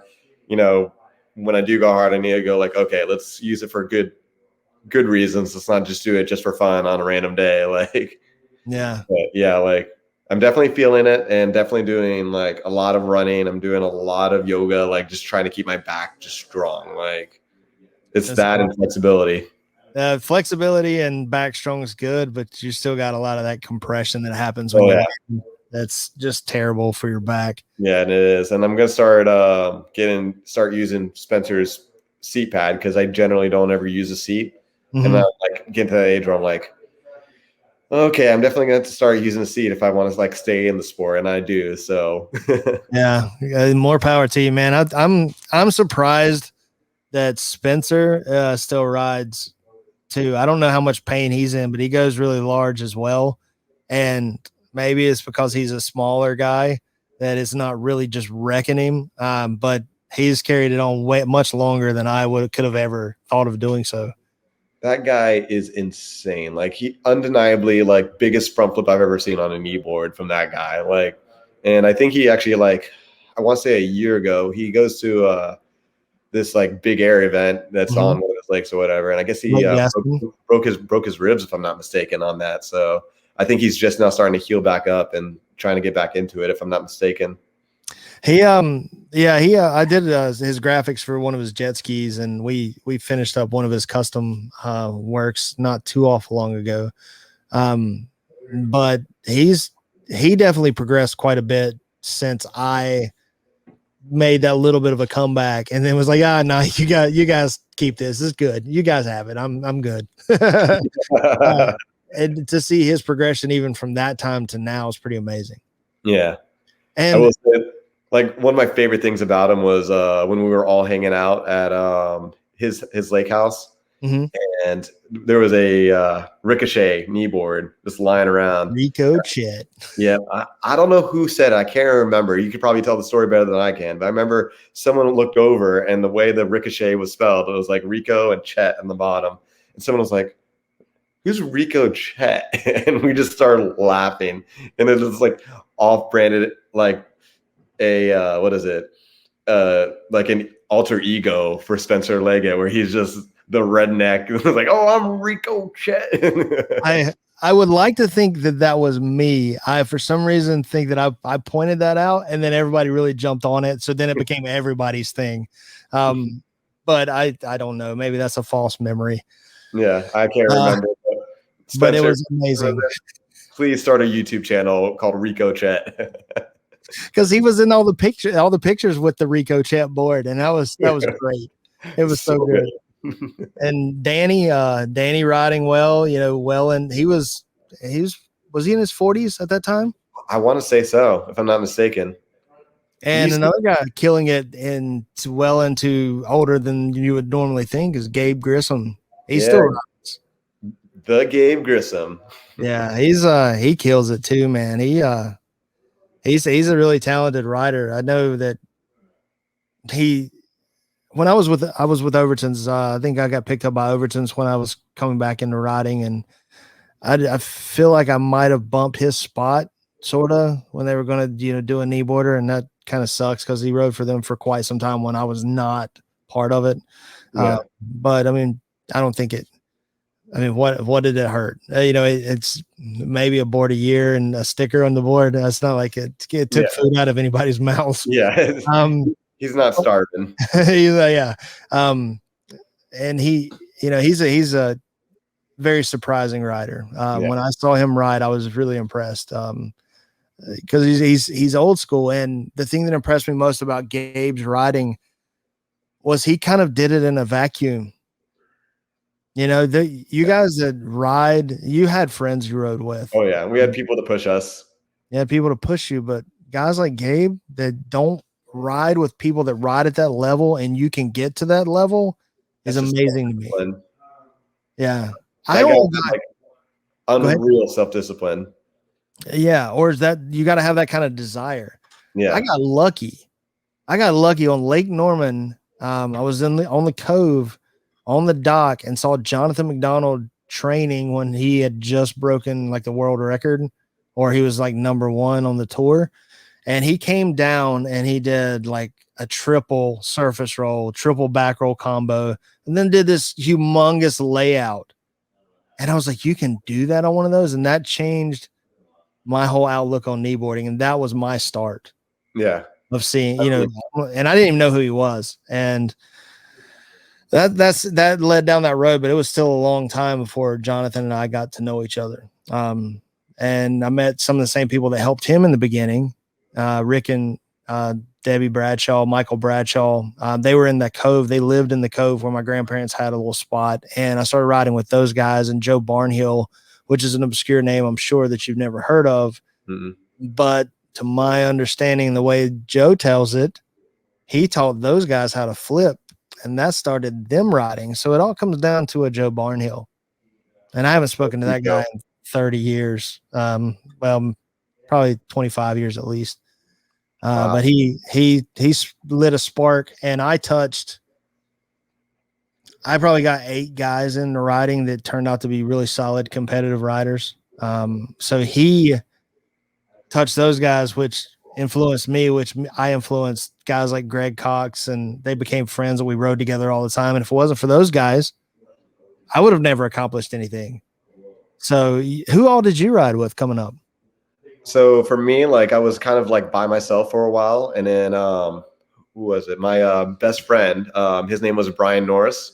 We would just go out and like kneeboard together, and this is, I want to say it might have been before Aerosol, or we might have just been watching Aerosol, like when we were just starting to get into it. And I remember we all used to just think like, oh man, imagine if like one of us could like do like one of those tricks in Aerosol, and like we weren't doing even like back rolls at the time.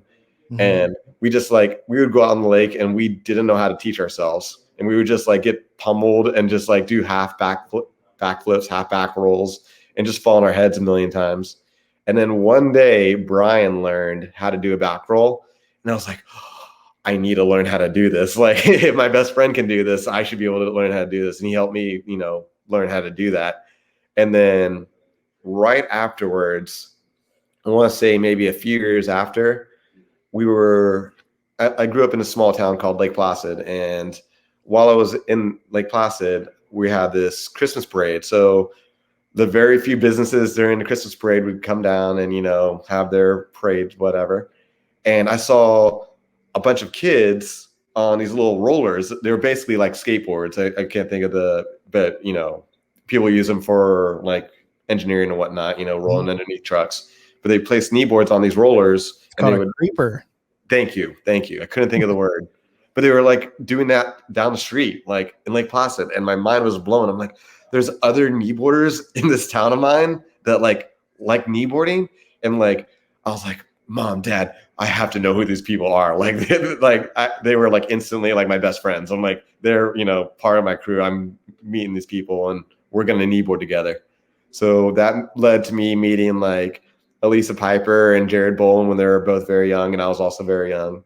And then I met the Roners, and they kind of got me into like competitive kneeboarding. And they're like, okay, here's, you know, how you know, go to a contest. And then they were like talking about worlds. And I was like, oh, wow, imagine if I could do worlds. I think one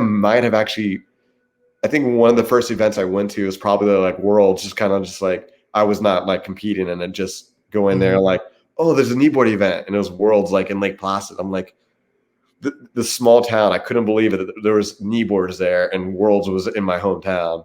And I just got stuck on it. I was like addicted. And me, Elisa Piper, Jared Bolin, and our other friend, Nick Sauls, we all were like hyped on it. And we would just all hang out at one of our houses and watch Aerosol on loop till the VHS tapes were just like exploding. Right. And it slowly grew from there. And now like, I eventually meet people like you and people, you know, like Gabe and, you know, Kent Hartshorn, and all these people kind of help like motivate me to like keep going and grow the sport and, you know, have fun. The thing I miss most about that generation of when I rode, we would do 8 tournaments a year or so. So summertime, every other weekend you were traveling. We would load up a crappy minivan that my buddies had, and full of boards, 4 dudes, sleep in the car, camp somewhere, find somebody's sofa. I mean, we were couch rats. I think Joey Lawson had a spot. I don't even remember. It was in Lakeland. And I think they were working on his house. And I think we crashed there one night too. It was like, you know, half construction was there, and, you know, it was halfway constructed. He had in one of the rooms, he had a little kiddie pool with turtles in it. You know, it was like that kind of place. It was dope. And he was riding with Joey. Joey was he was an innovative kneeboarder. I don't know how much he wants to let people know that, but now that he's the Liquid Force rep and he's involved in all that, we kick around some old school stories when he comes through. But those are fun times, man. You would not get me doing that now. There's no way I'm sleeping on couches. I'm not motivated enough to travel that far. Some of my best memories that I do not want to revisit. Yeah, once you start getting a little older, the couch starts hurting more and more. Yeah, I mean, I don't mind sleeping on a sofa every once in a while, and we've got an RV van, and it's basically like you're sleeping on a sofa, but that's kind of an occasional adventure that's really convenient. Oh yeah. But when you guys came up and you guys crashed at my place when we did the Project Launchpad, Yeah. that was a good time. That's as many people as my house will hold though. Then, Yeah. It was we've you, since, me, Corey, who yeah. else was there? Adam Iddings. Yeah, Danny was there. I think Gabe crashed there. Kent stayed at a hotel somewhere. Maybe Spencer. I don't know. That was such a Um, fun event. that was fun, and we've since moved to a house that would accommodate more people now. Mhm. But that time was pretty cool. That was kind of like the Hail Mary of my last go with anything on it, and I didn't practice. I wasn't even planning on riding, and I rode terribly. But that weekend, you brought back that video of you doing that front roll to blind on the down rail gap. And that, when you showed me the first video of you just doing a 180, I was Yeah, like, like Adam I mean, Iddings showing it to you, and it was like away from me. So I'm like watching your reaction to it.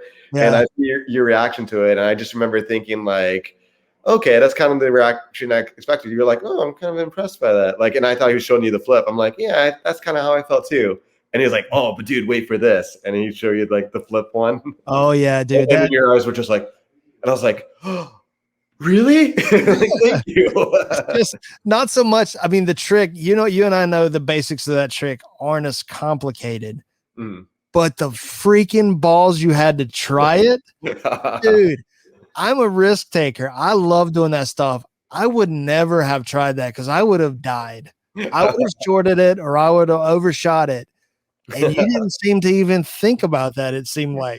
Like I definitely did think about it, and it was one of those things where I can't believe how well it was set up. It was almost made. Like it felt like Gyptopia was just like, all right, we're gonna build this so if a kneeboarder wanted to like hit this and gap to that, it'll be perfect. For anyone that's listening and not seeing this, basically what it is I'm in a pool and there's two safeties on the pool, and then there's a down rail to the right. And I was just thinking, like, oh, I wonder if I could hit like that inside safety if I'm edging as hard as I can and gap to the far rail. And I started like thinking about it. I'm like, okay, we drove all the way up here. So if I hurt myself, it's going to be a really long drive back. Like I have to get to the hospital. It'd be like a really big pain. I'm like, okay, let's not hurt ourselves today, John. Let's just have fun. But let's think about this. What's the worst thing that can happen if I hit it as hard as I can? Well, if I hit as hard as I can, there's no way I'm undershooting and I'll land in the grass. I'm like, okay, we'll see if I can. I literally thought to myself, I'm like, let's see if I can purposely land in the grass, and I just lean back really hard and be ready for it. So as hard as I could, as hard as I possibly could, and it literally just launched me straight up, and it just placed me perfectly on that rail. Like it wasn't like I had to find the line or anything. It literally like the rope just stops there, so it places you perfectly on it. I'm like, that was kind of fun. I kind of want to do that again. So I did it a few times and then landed like kind of almost a 180 onto it. I was like, oh, okay, I've got a really bad idea in my head right now. Like I had a lot of draw. Let's show this bad idea. I've got it queued up, man. Let's see what we got here.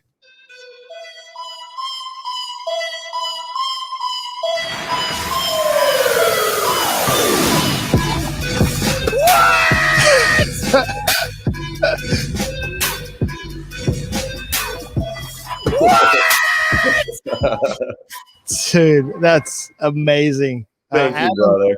That was Adam Iddings' reaction that was just amazing too, wasn't it?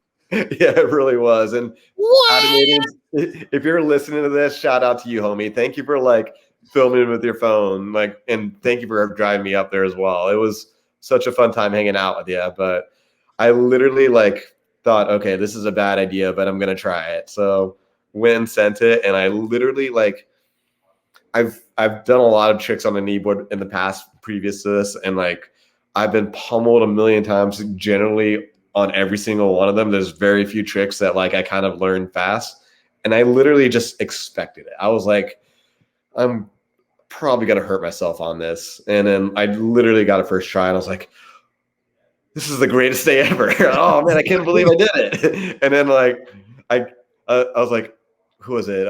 Randy Gibbs' son, Colton Gibbs, was like, oh, you gonna do it again? I'm like, yeah. And then I got up there and I was like, probably shouldn't. It's probably a bad idea. I was like, we're not gonna do it again. So and then I got a ton of calls. I got a ton of Facebook messages because we posted it that night or the next day. And shout out to all the people that gave me love for it. Much appreciated. Dude, that was the most. I sent that to all the old school guys that were, and I'm like, dude, look at this crazy SOB. Holy crap.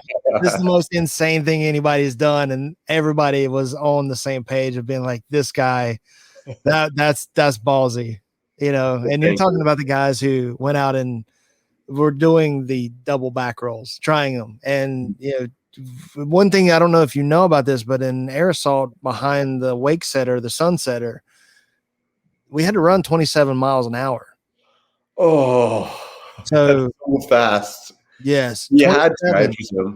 You had to because there were 3 concrete troughs, 600 pounds of buckshot in the nose, to what I remember.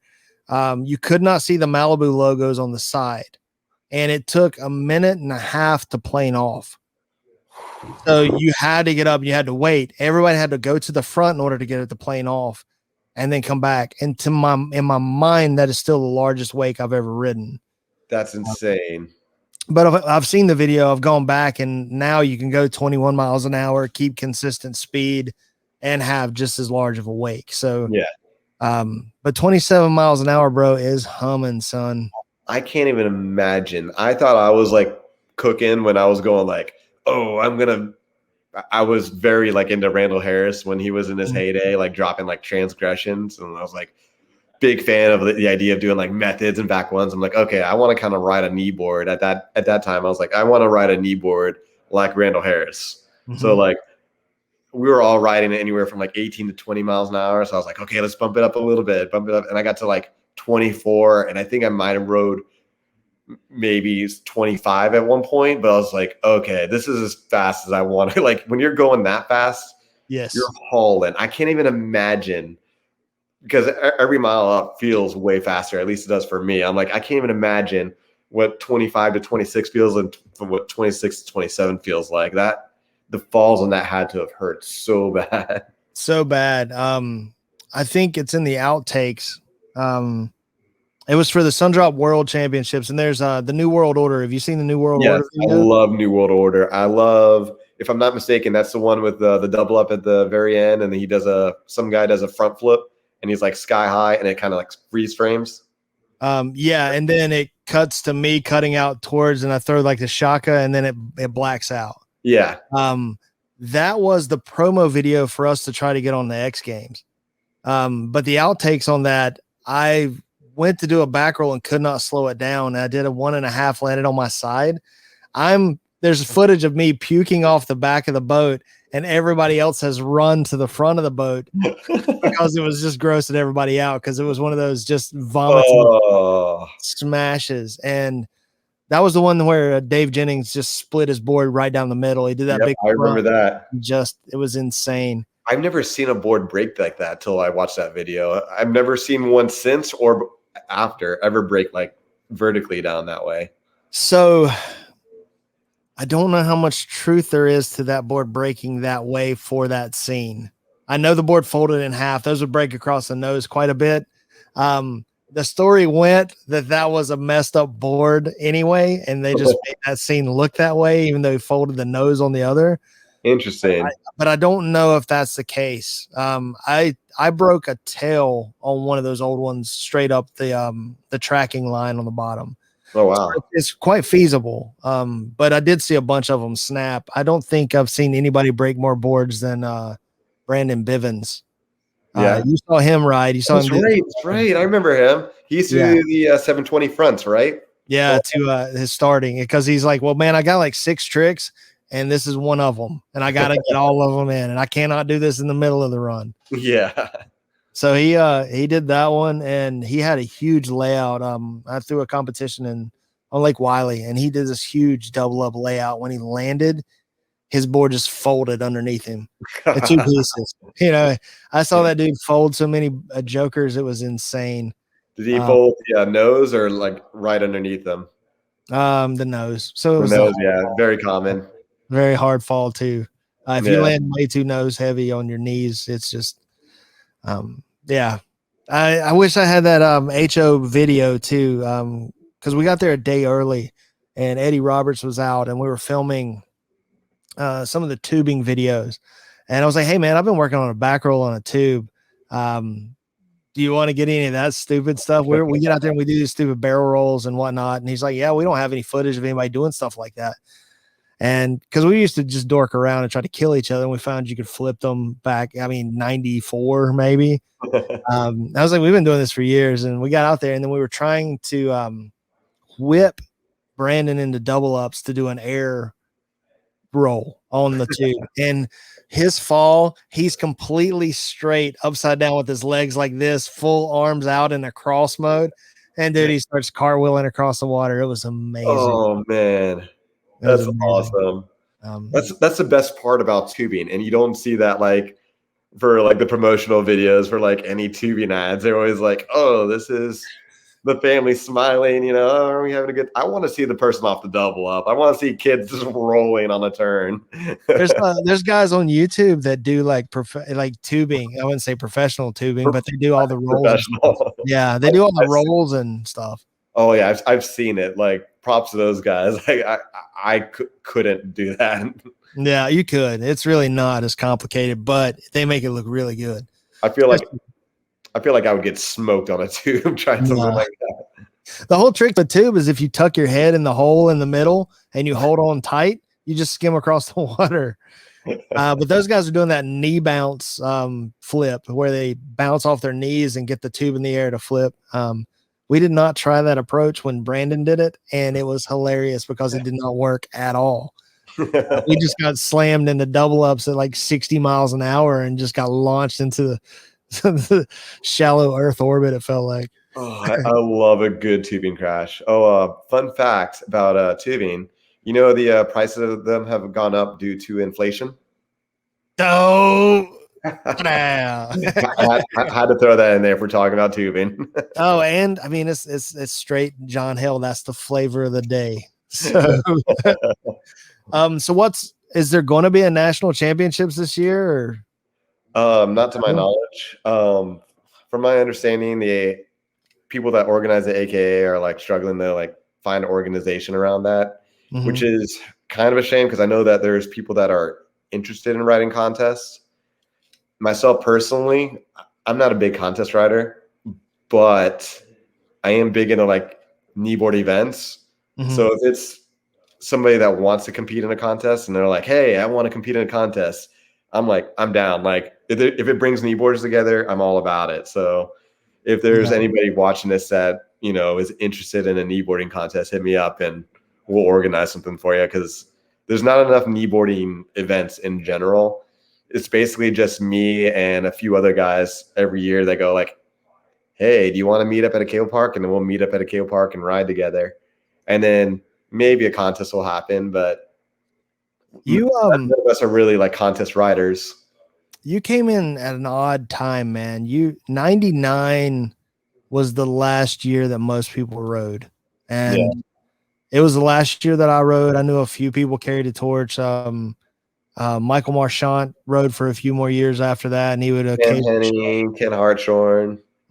Ken, he did a lot of INT stuff, and you know the work he did with kids and camps and things like that. I would pop in on some of the camps that he would do, exhibition stuff, and I would wakeboard then, and he would kneeboard, and you know he's done.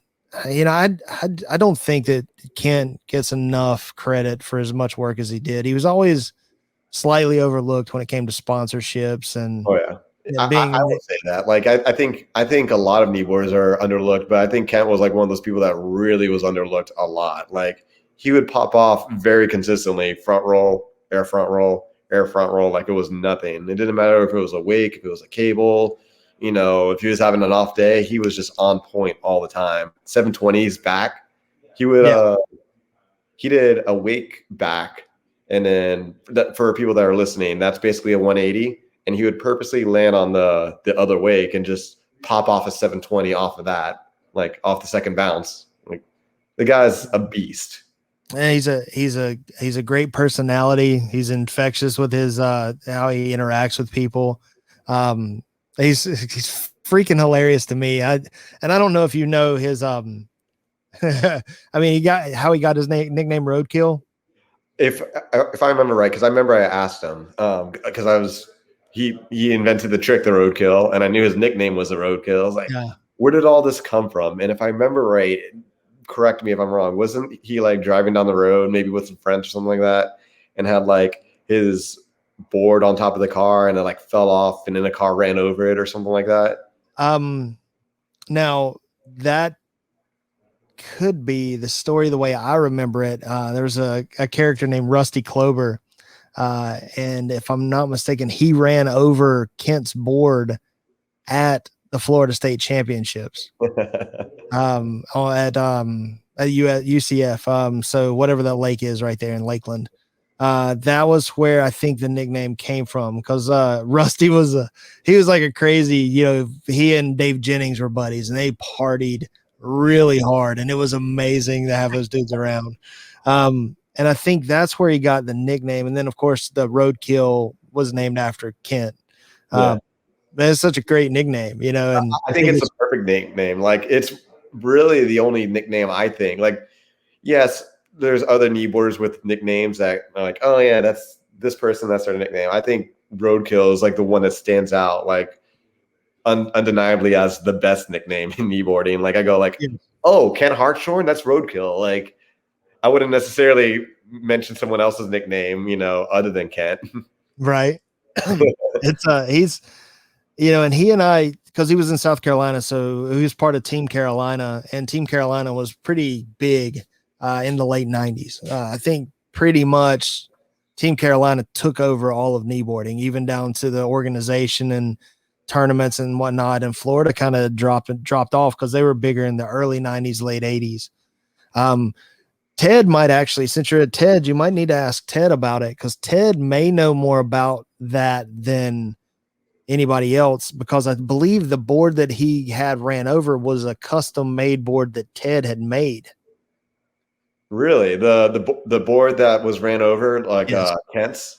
Yes, I think it was a custom made board that I think Ted made, and he picked it up from Ted.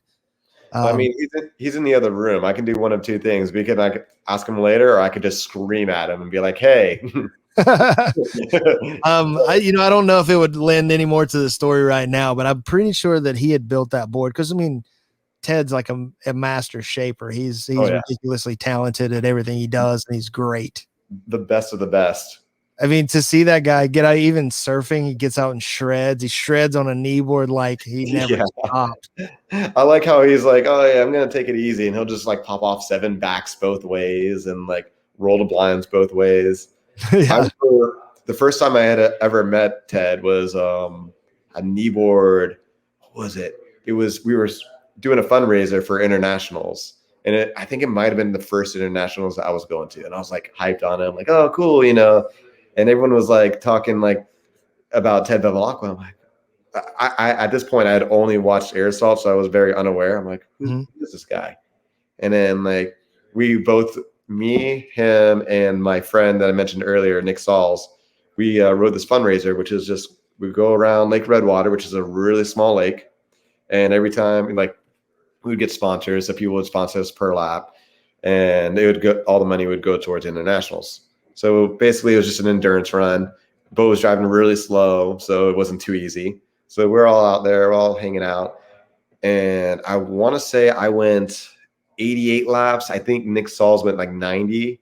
And then Ted Bevilacqua was like the man, just beating everybody. Running laps right now. He's a lap like, 14 billion. Yeah, like I want to say like his was like close to 100. I think he had like 95 or 96 or something like that. And then like he would just like the next lap, just off a really small wake that we were riding behind, just pull off the biggest front flip I'd ever seen at that time. And I was just like, who is this guy? How is he so good? And he's got that very unique stalled front flip that was it was unique to perfect. half the people during that time. I remember like what I had for breakfast that morning after I watched that front flip. I was like, it felt instant. I'm like, oh yeah, I had Fruit Loops. I remember the entire day. Yeah. It was so big and stalled and just like, and throw. Yeah, Mike Cameron had one that was very similar to that. There was also, Dave Jennings style was like that. They go Yeah. up, and I could never figure out how they did that. Yeah. I don't get it. And I feel it kind of stinks when I came in, Ted had already kind of dropped out and got more into the design aspect and the business aspect of water sports.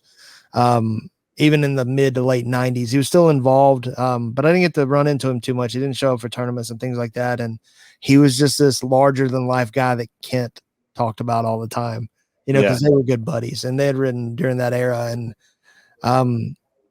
that was one of the things. Well, I kind of feel like, that's kind of just complaining a little bit about not being able to ride with a legend when I got to ride with so many good legends. They were just personal friends. Yeah. But Ted's like the godfather. Yeah. He and like the Scott Tony Byerly of kneeboarding. like Tony Claridge and those guys that are just, they were just amazing dudes. They rode well ahead and they pushed the sport. Even down to this today. I mean, if you can rock a mullet and a mustache as well as Ted does, man, that's amazing. Oh man, that mustache was amazing. I loved it, man. He was such a great. He looked like he was always having fun. Oh yeah, which is one thing that even today, when you see him ride, he rides so smooth, and he still looks like he has fun. Yeah, just big smile on his face, and it's one of the reasons why, like, for me, it's like, Dave Jennings is the GOAT, and then right after him, it's like the next person I want to watch ride is Ted Bevilacqua. Like, he just everything looks in control. Like he knows everything about kneeboard, and it's not like he's like out there fumbling around like, oh, how do I do this? He's always in control, always smooth, always happy. Like watching him ride makes me want to ride, which is like, all right, let's go.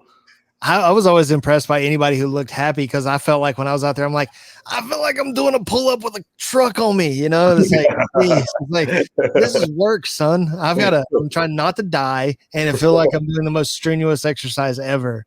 So when those guys ride that effortlessly, it's so impressive to me. And likewise.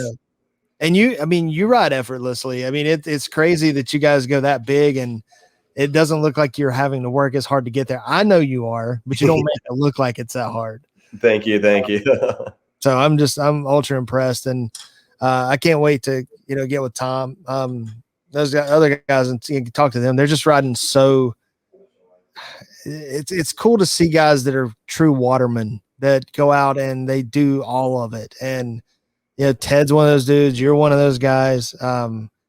It's just neat to see. I will say, like, during the photo shoot we've had, like, we had to do all these different things, like, wake surf, ski, slalom ski. Like, Tom is one of those guys just, like, on it, just like, oh, yeah, I'll do that. And, like, he'll do it really well, too. Like, we got great shots from it. And it's really, he kills it, bro. He's so good. Like, he can ride anything. Yeah, he put a cooler lid out there, and he's better than most people on a board. He'll barefoot, it doesn't matter. Ski, kneeboard, wakeboard, he's on it. And the dude's an engineer, so he's just out making crap at home too. That's just ridiculous. Oh yeah, I love his new thing he just made. It's like something to place over the top of your kneeboard for anyone that's like hitting their knuckles on the front of their kneeboard. It's basically like a padding that'll like stop your fingers from getting all cut up. Yeah, let me know how that works. It's still gonna hurt. Yeah, it'll still hurt.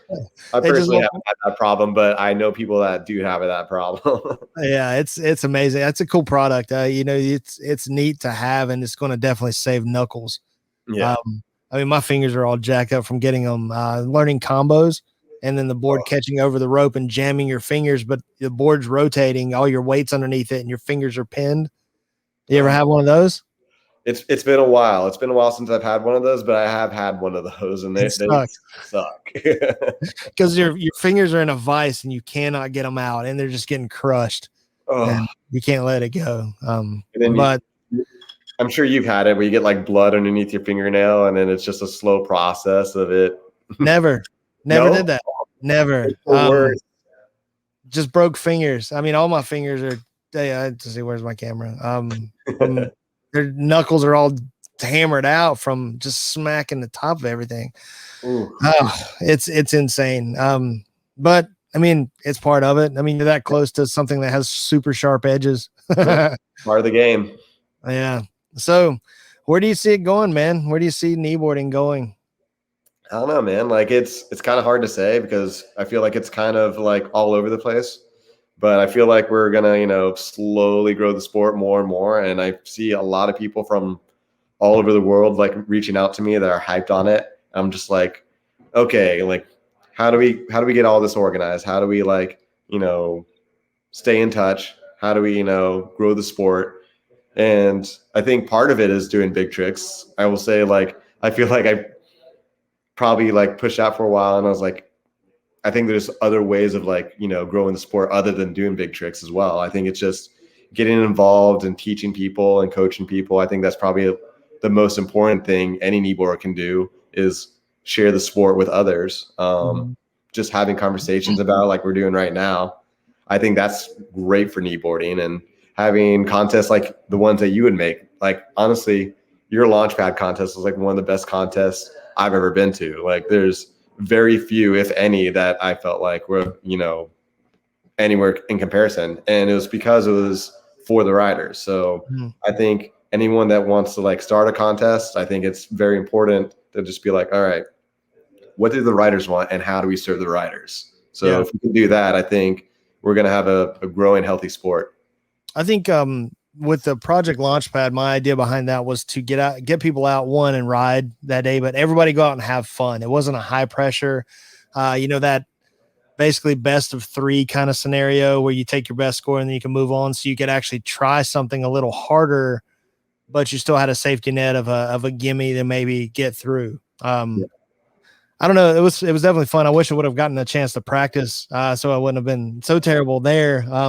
But to see even Kent do his triples, and we probably should have had more time to set everything up a little better. We did our best. Yeah, I mean, it was a kind of a first time thing, and with the way that worked, and if there was interest, I would definitely do it again. And I think we could get the boat company where we're at them to sponsor something, or at least help put that together, and maybe work with the guys at Elevated. I think they're bad. It looks fun. Have you been? Yes. Messes with me because it's a clockwise. See, like that always messes my head too, because I think most cables are counterclockwise and the cable I ride at is counterclockwise. So anytime I ride a clockwise, I'm like, okay, this is actually supposed to be easier for me, being that I'm left and forward, but I tend to go switch through the corners anyway. So I'm going switch to side and I'm all confused. Bro, I think for me, this got to be really cranked up, and most of the time they have it turned down for smaller kids. Yeah. So it's not too much, and I think that was one of the issues. Plus, not practicing. So I looked pretty terrible out there. I was pretty embarrassed about my last performance. But it's rad. It's fun. It's an awesome facility. Morgan's done really well with it. They're doing camps. I think you can post up out there and camp out there too, because it's kind of in the middle of nowhere relative to the rest of the world. But his facility is amazing. They've done a really good job, and their camps are doing really well with kids. So that's a good way to grow the sport. Back to that, I went and rode with my buddy Ryan Carroll, his daughter Zoe Carroll. She wanted to ride that cable, so he came down. I brought him one of the extra cable boards. We rode together, just 2 old dudes, 2 dads with then Zoe was out there, and she was actually at that thigh high tournament. She stuck her back roll for the first time, and she's 9. That's insane. That's awesome. Yeah, so she's doing her. Yeah, she's doing toe side 180s, wake to wake 180s, and I think she's landed her back roll like 3 or 4 times. That's really good for age 9. Yeah. So don't hold me to that, her age. I'm hard to keep up with even how old I am, but I think she's 9 now. Well, And regardless, I'm just glad that she completed her goal on that back roll. no, yeah, I she had did. to. I had Well, to. she's super pumped, like, but she keeps campaigning for him to buy a G. Uh, she's like, I really like the G wake, and he's like, I bet you do. Yeah, you should also buy a Paragon while you're at it. Just go Matching. ahead and get it. I mean, and he's got an Axis H, a T22, which is an awesome boat. Good boat. That's a very good Yeah. boat. And she's like, I want the G23. And I think it's anything you were like, well, that's, the highest end. I bought boards when I was coming up that I thought just would make me ride better Yeah. because it was a better board, but it's never that. Oh yeah, I thought the same way. Like I bought Nick Davies Pro model when it came out because I was like, oh man, he's the best cable rider in the world. I'm gonna love this. And like I personally didn't like it, but like hey, props to him for shredding it. Right. You get on some boards. I think, the Harley Clifford boards are really difficult for a lot of people to ride because of the abrupt kick to it. But I was hanging out with Shane Bonifay at an event we had with Liquid Force, and I was giving him a hard time. I'm like, dude, why do you make your board so damn hard to ride? His first few models had like the craziest 3-stage rockers ever, and it was like hitting the double up every time, and it looked like I hurt his feelings. I was like, no, dude, I'm not saying that. It was so hard because it fit his style at the time and was completely against how I rode with carrying speed and stuff into the wake. And that's a rad dude too. Have you gotten a chance to spend time with Shane? I love Shane. I've hanged out with him on awesome. the cable, and he's just like, he's very chill and just loves wakeboarding. He's all about it. So I'm like, I've seen him do like toe side double roll to reverse off the right XL back in the day. I remember seeing him try to do double Pete Rose before one of the Peacock brothers pulled that off. I'm just like, he was getting smoked, but it was amazing. When he landed the Tootsie Roll, that was amazing because that trick was such a groundbreaking trick because it was an unnatural rotation in a flip. And I think that was a turning point for wakeboarding to really explore non-traditional rotations and flips, non-natural rotations. Yeah, I think for me, like when I was a kid, one of the first riders I saw like riding rails, like I want to say he was probably the first rail rider I saw. I just remember seeing a picture of him on Wake World or wakeboarder.com. It was one of those two websites, and there was an article, and you just saw him on a rail, just fully nose press, like super high. I'm like, what is this? I didn't even know that was possible on a wakeboard, and it just like amped me up. Like it like motivated me to want to ride rails. So like props to Shane for like getting me stoked on a rigid board, like nose pressing a rigid. Exactly. Like, there's no flex. Really appreciate it like as a kid because I had no idea. It was such a rigid board that it wouldn't naturally press like that, and he was just so athletic. You just get it up down. And it was insane to see that. Because I tried it about 1,000,000 times after he did it, and all I did is just jump on it and I'm leaning. Oh yeah. The only thing I could ever nose press was a peak, like the first peak. Because it was way too flexible. If you leaned any way, it was going to press. It made you look super dope, even though it was just super easy at that time. Some boards are like that. It's just like you just lean a little bit that way and you're fully nose pressed. Yeah, you're like, like, oh yeah, I'm kind of a good rider. Yeah, I do this occasionally. But that's it's amazing to see the technology and boards and whatnot and how they've come. And are you guys shooting for catalog for next year? Yes, sir. Doing we did kneeboards, we did skis, and what else did we do? We did kneeboards and skis, and I think we got a couple wakeboard shots as well. Nice. That's cool, man. Do they have new graphics this year? Or are they running a second year of the same graphics? So I'm not sure if I'm allowed to say. We might just edit this out if you can. But I think the Sozo is going to be the same graphic, and the Enforcer kneeboard is going to be a different graphic. Well, a lot of the companies are going with one graphic for 2 years on models that they don't sell a tremendous amount of relative to the rest of the line. So you're seeing that as a trend. So if it is, I don't think you're gonna get docked too heavily if that's the case. But I mean, because that graphic's pretty badass anyway. Yeah, thank you. Not that I worked on it, but I Oh, I was appreciate I was it. like, did you design it? That's pretty. Oh yeah, That's it was pretty me. It was me. good. That's all me. I'll take credit for it. Right. That's awesome. Have they come? Is there new technology and anything that's coming out, or have you seen any talks of anything? I've heard a lot of talks on stuff and stuff I won't dive into, but Mm. I've heard talks about, various stuff that might be happening. Yeah, that's cool. We'll keep an eye on it. I'm sure we'll see you on it because you're, especially if it's cable oriented, you're kind of the man at that. By far, arguably the best cable kneeboarder of all time. Thank you so much. Minus maybe Jared. Jared is awesome. Like Yeah. I would make the argument like Jared's probably the best rail rider in the world. He's just so consistent on staying online. Like I'll get a good line on a rail, but it might take me a few tries. Jared is just like, oh, I'll ride that really skinny long rail forever, like every time, every lap. Like, okay. I think in kneeboarding though, the thing about riding rails, and you know how hard it is, I know how hard it is. I think from a spectator's standpoint, it's very unimpressive. You know, it's cool to ride it. What's that? I fully agree. I actually, one of the last photo shoots I went to, I was like, all right, I know what gets people hyped up, and that's kicker hits on the kneeboard. So I'll do kicker hits, and then after we get all the kicker hits out of the way, then we'll do rail stuff.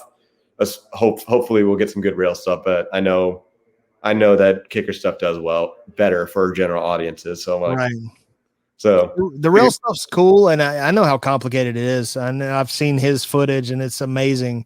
I just don't think that it translates to the general public on how difficult what he actually is doing. Oh, yeah.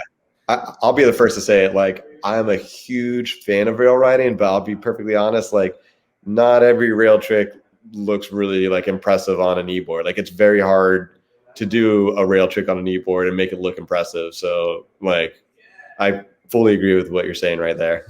Weren't you doing like an odd like rail slide on the kneeboard? Like on your I tried like to do like I never really got it, but I was trying to do like an MJ on a kneeboard. I don't know if it's technically an MJ, but I'm sideways on the rail, and I would just try and like put all my weight down on that side and try and like press on it, and I would kind of get it, but like I would generally fall if I got it, and if I landed it, I probably didn't do it right. So I was like, right. I think I saw you working on it, and I saw the potential of it. I just didn't know how far you got into it.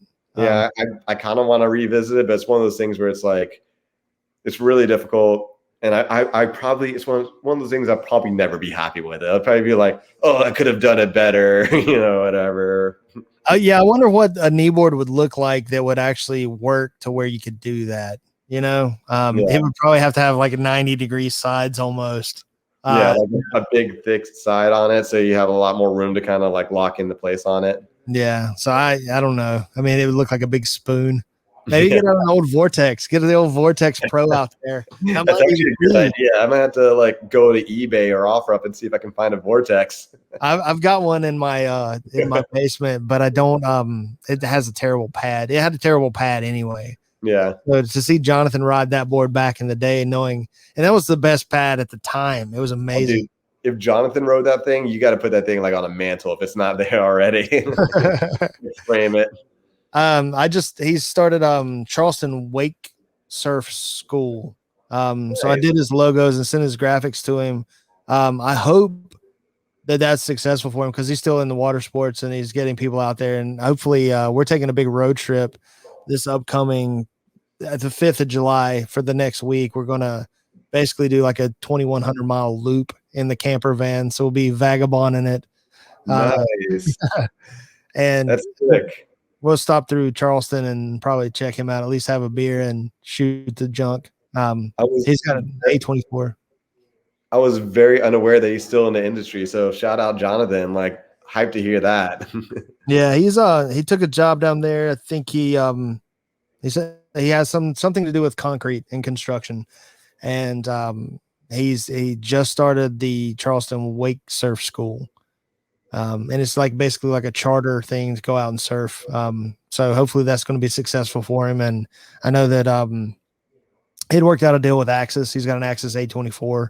It looks super dope. I don't know. We'll wait and see, but hopefully I'll get down and get the ride with it. I hope it does well. Yeah, it's a good way to, and that's a beautiful town too, to get down there. And hopefully we'll have time to stop in and see him when we're going through, and see how that works out, and just catch back up. So, and I'm trying to catch up with David too. That guy's flying all over the place. I don't know if you catch him on Instagram or Facebook, but that dude is he flies and he's just everywhere. Like every day he pops up a couple thousand miles from the day before. Just traveling the world, Yeah, living life. yeah, it's pretty awesome. It seems like he's doing pretty well. He had a mess of kids, but they're all doing well too, it seems. That's So awesome. everybody's still doing good. Everything seems to be falling in place, and everybody has their hardships and whatnot, I guess. But it seems that everybody's just embracing life and having a little bit of fun right now. That's what I like to hear, man. You know, people out there just enjoying what they're doing, loving it. Yeah, man. It's I'm following you online. Tell people how to follow you, man. You can follow me on YouTube or Instagram. If you go to YouTube, you just / John Haile, and you'll find my YouTube channel. Yeah, And how do you spell that? Just in case, because John.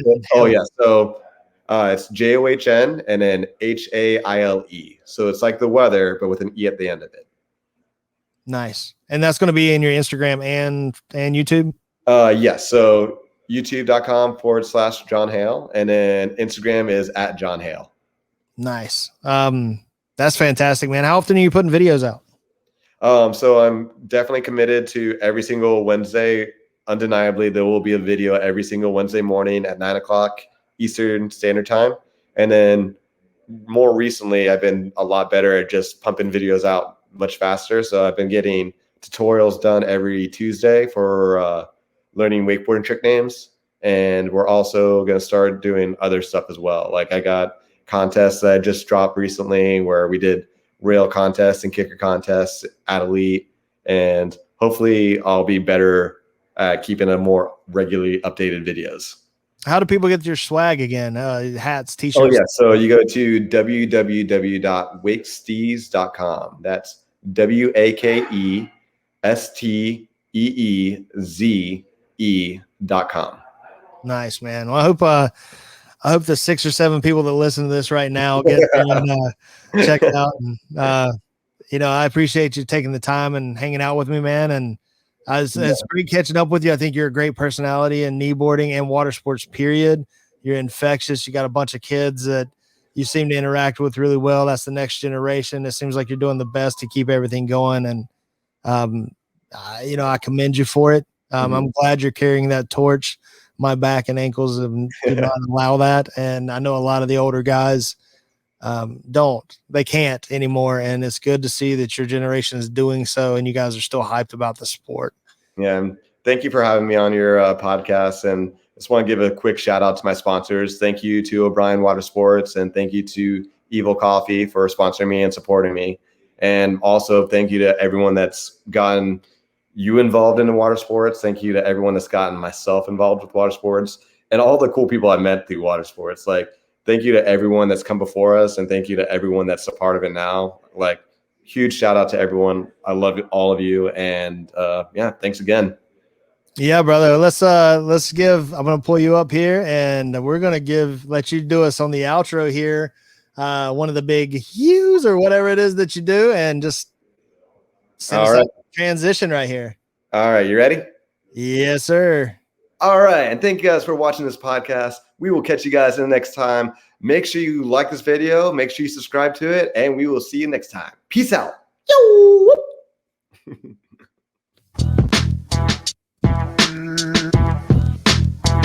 Boom, boom, boom. Oh.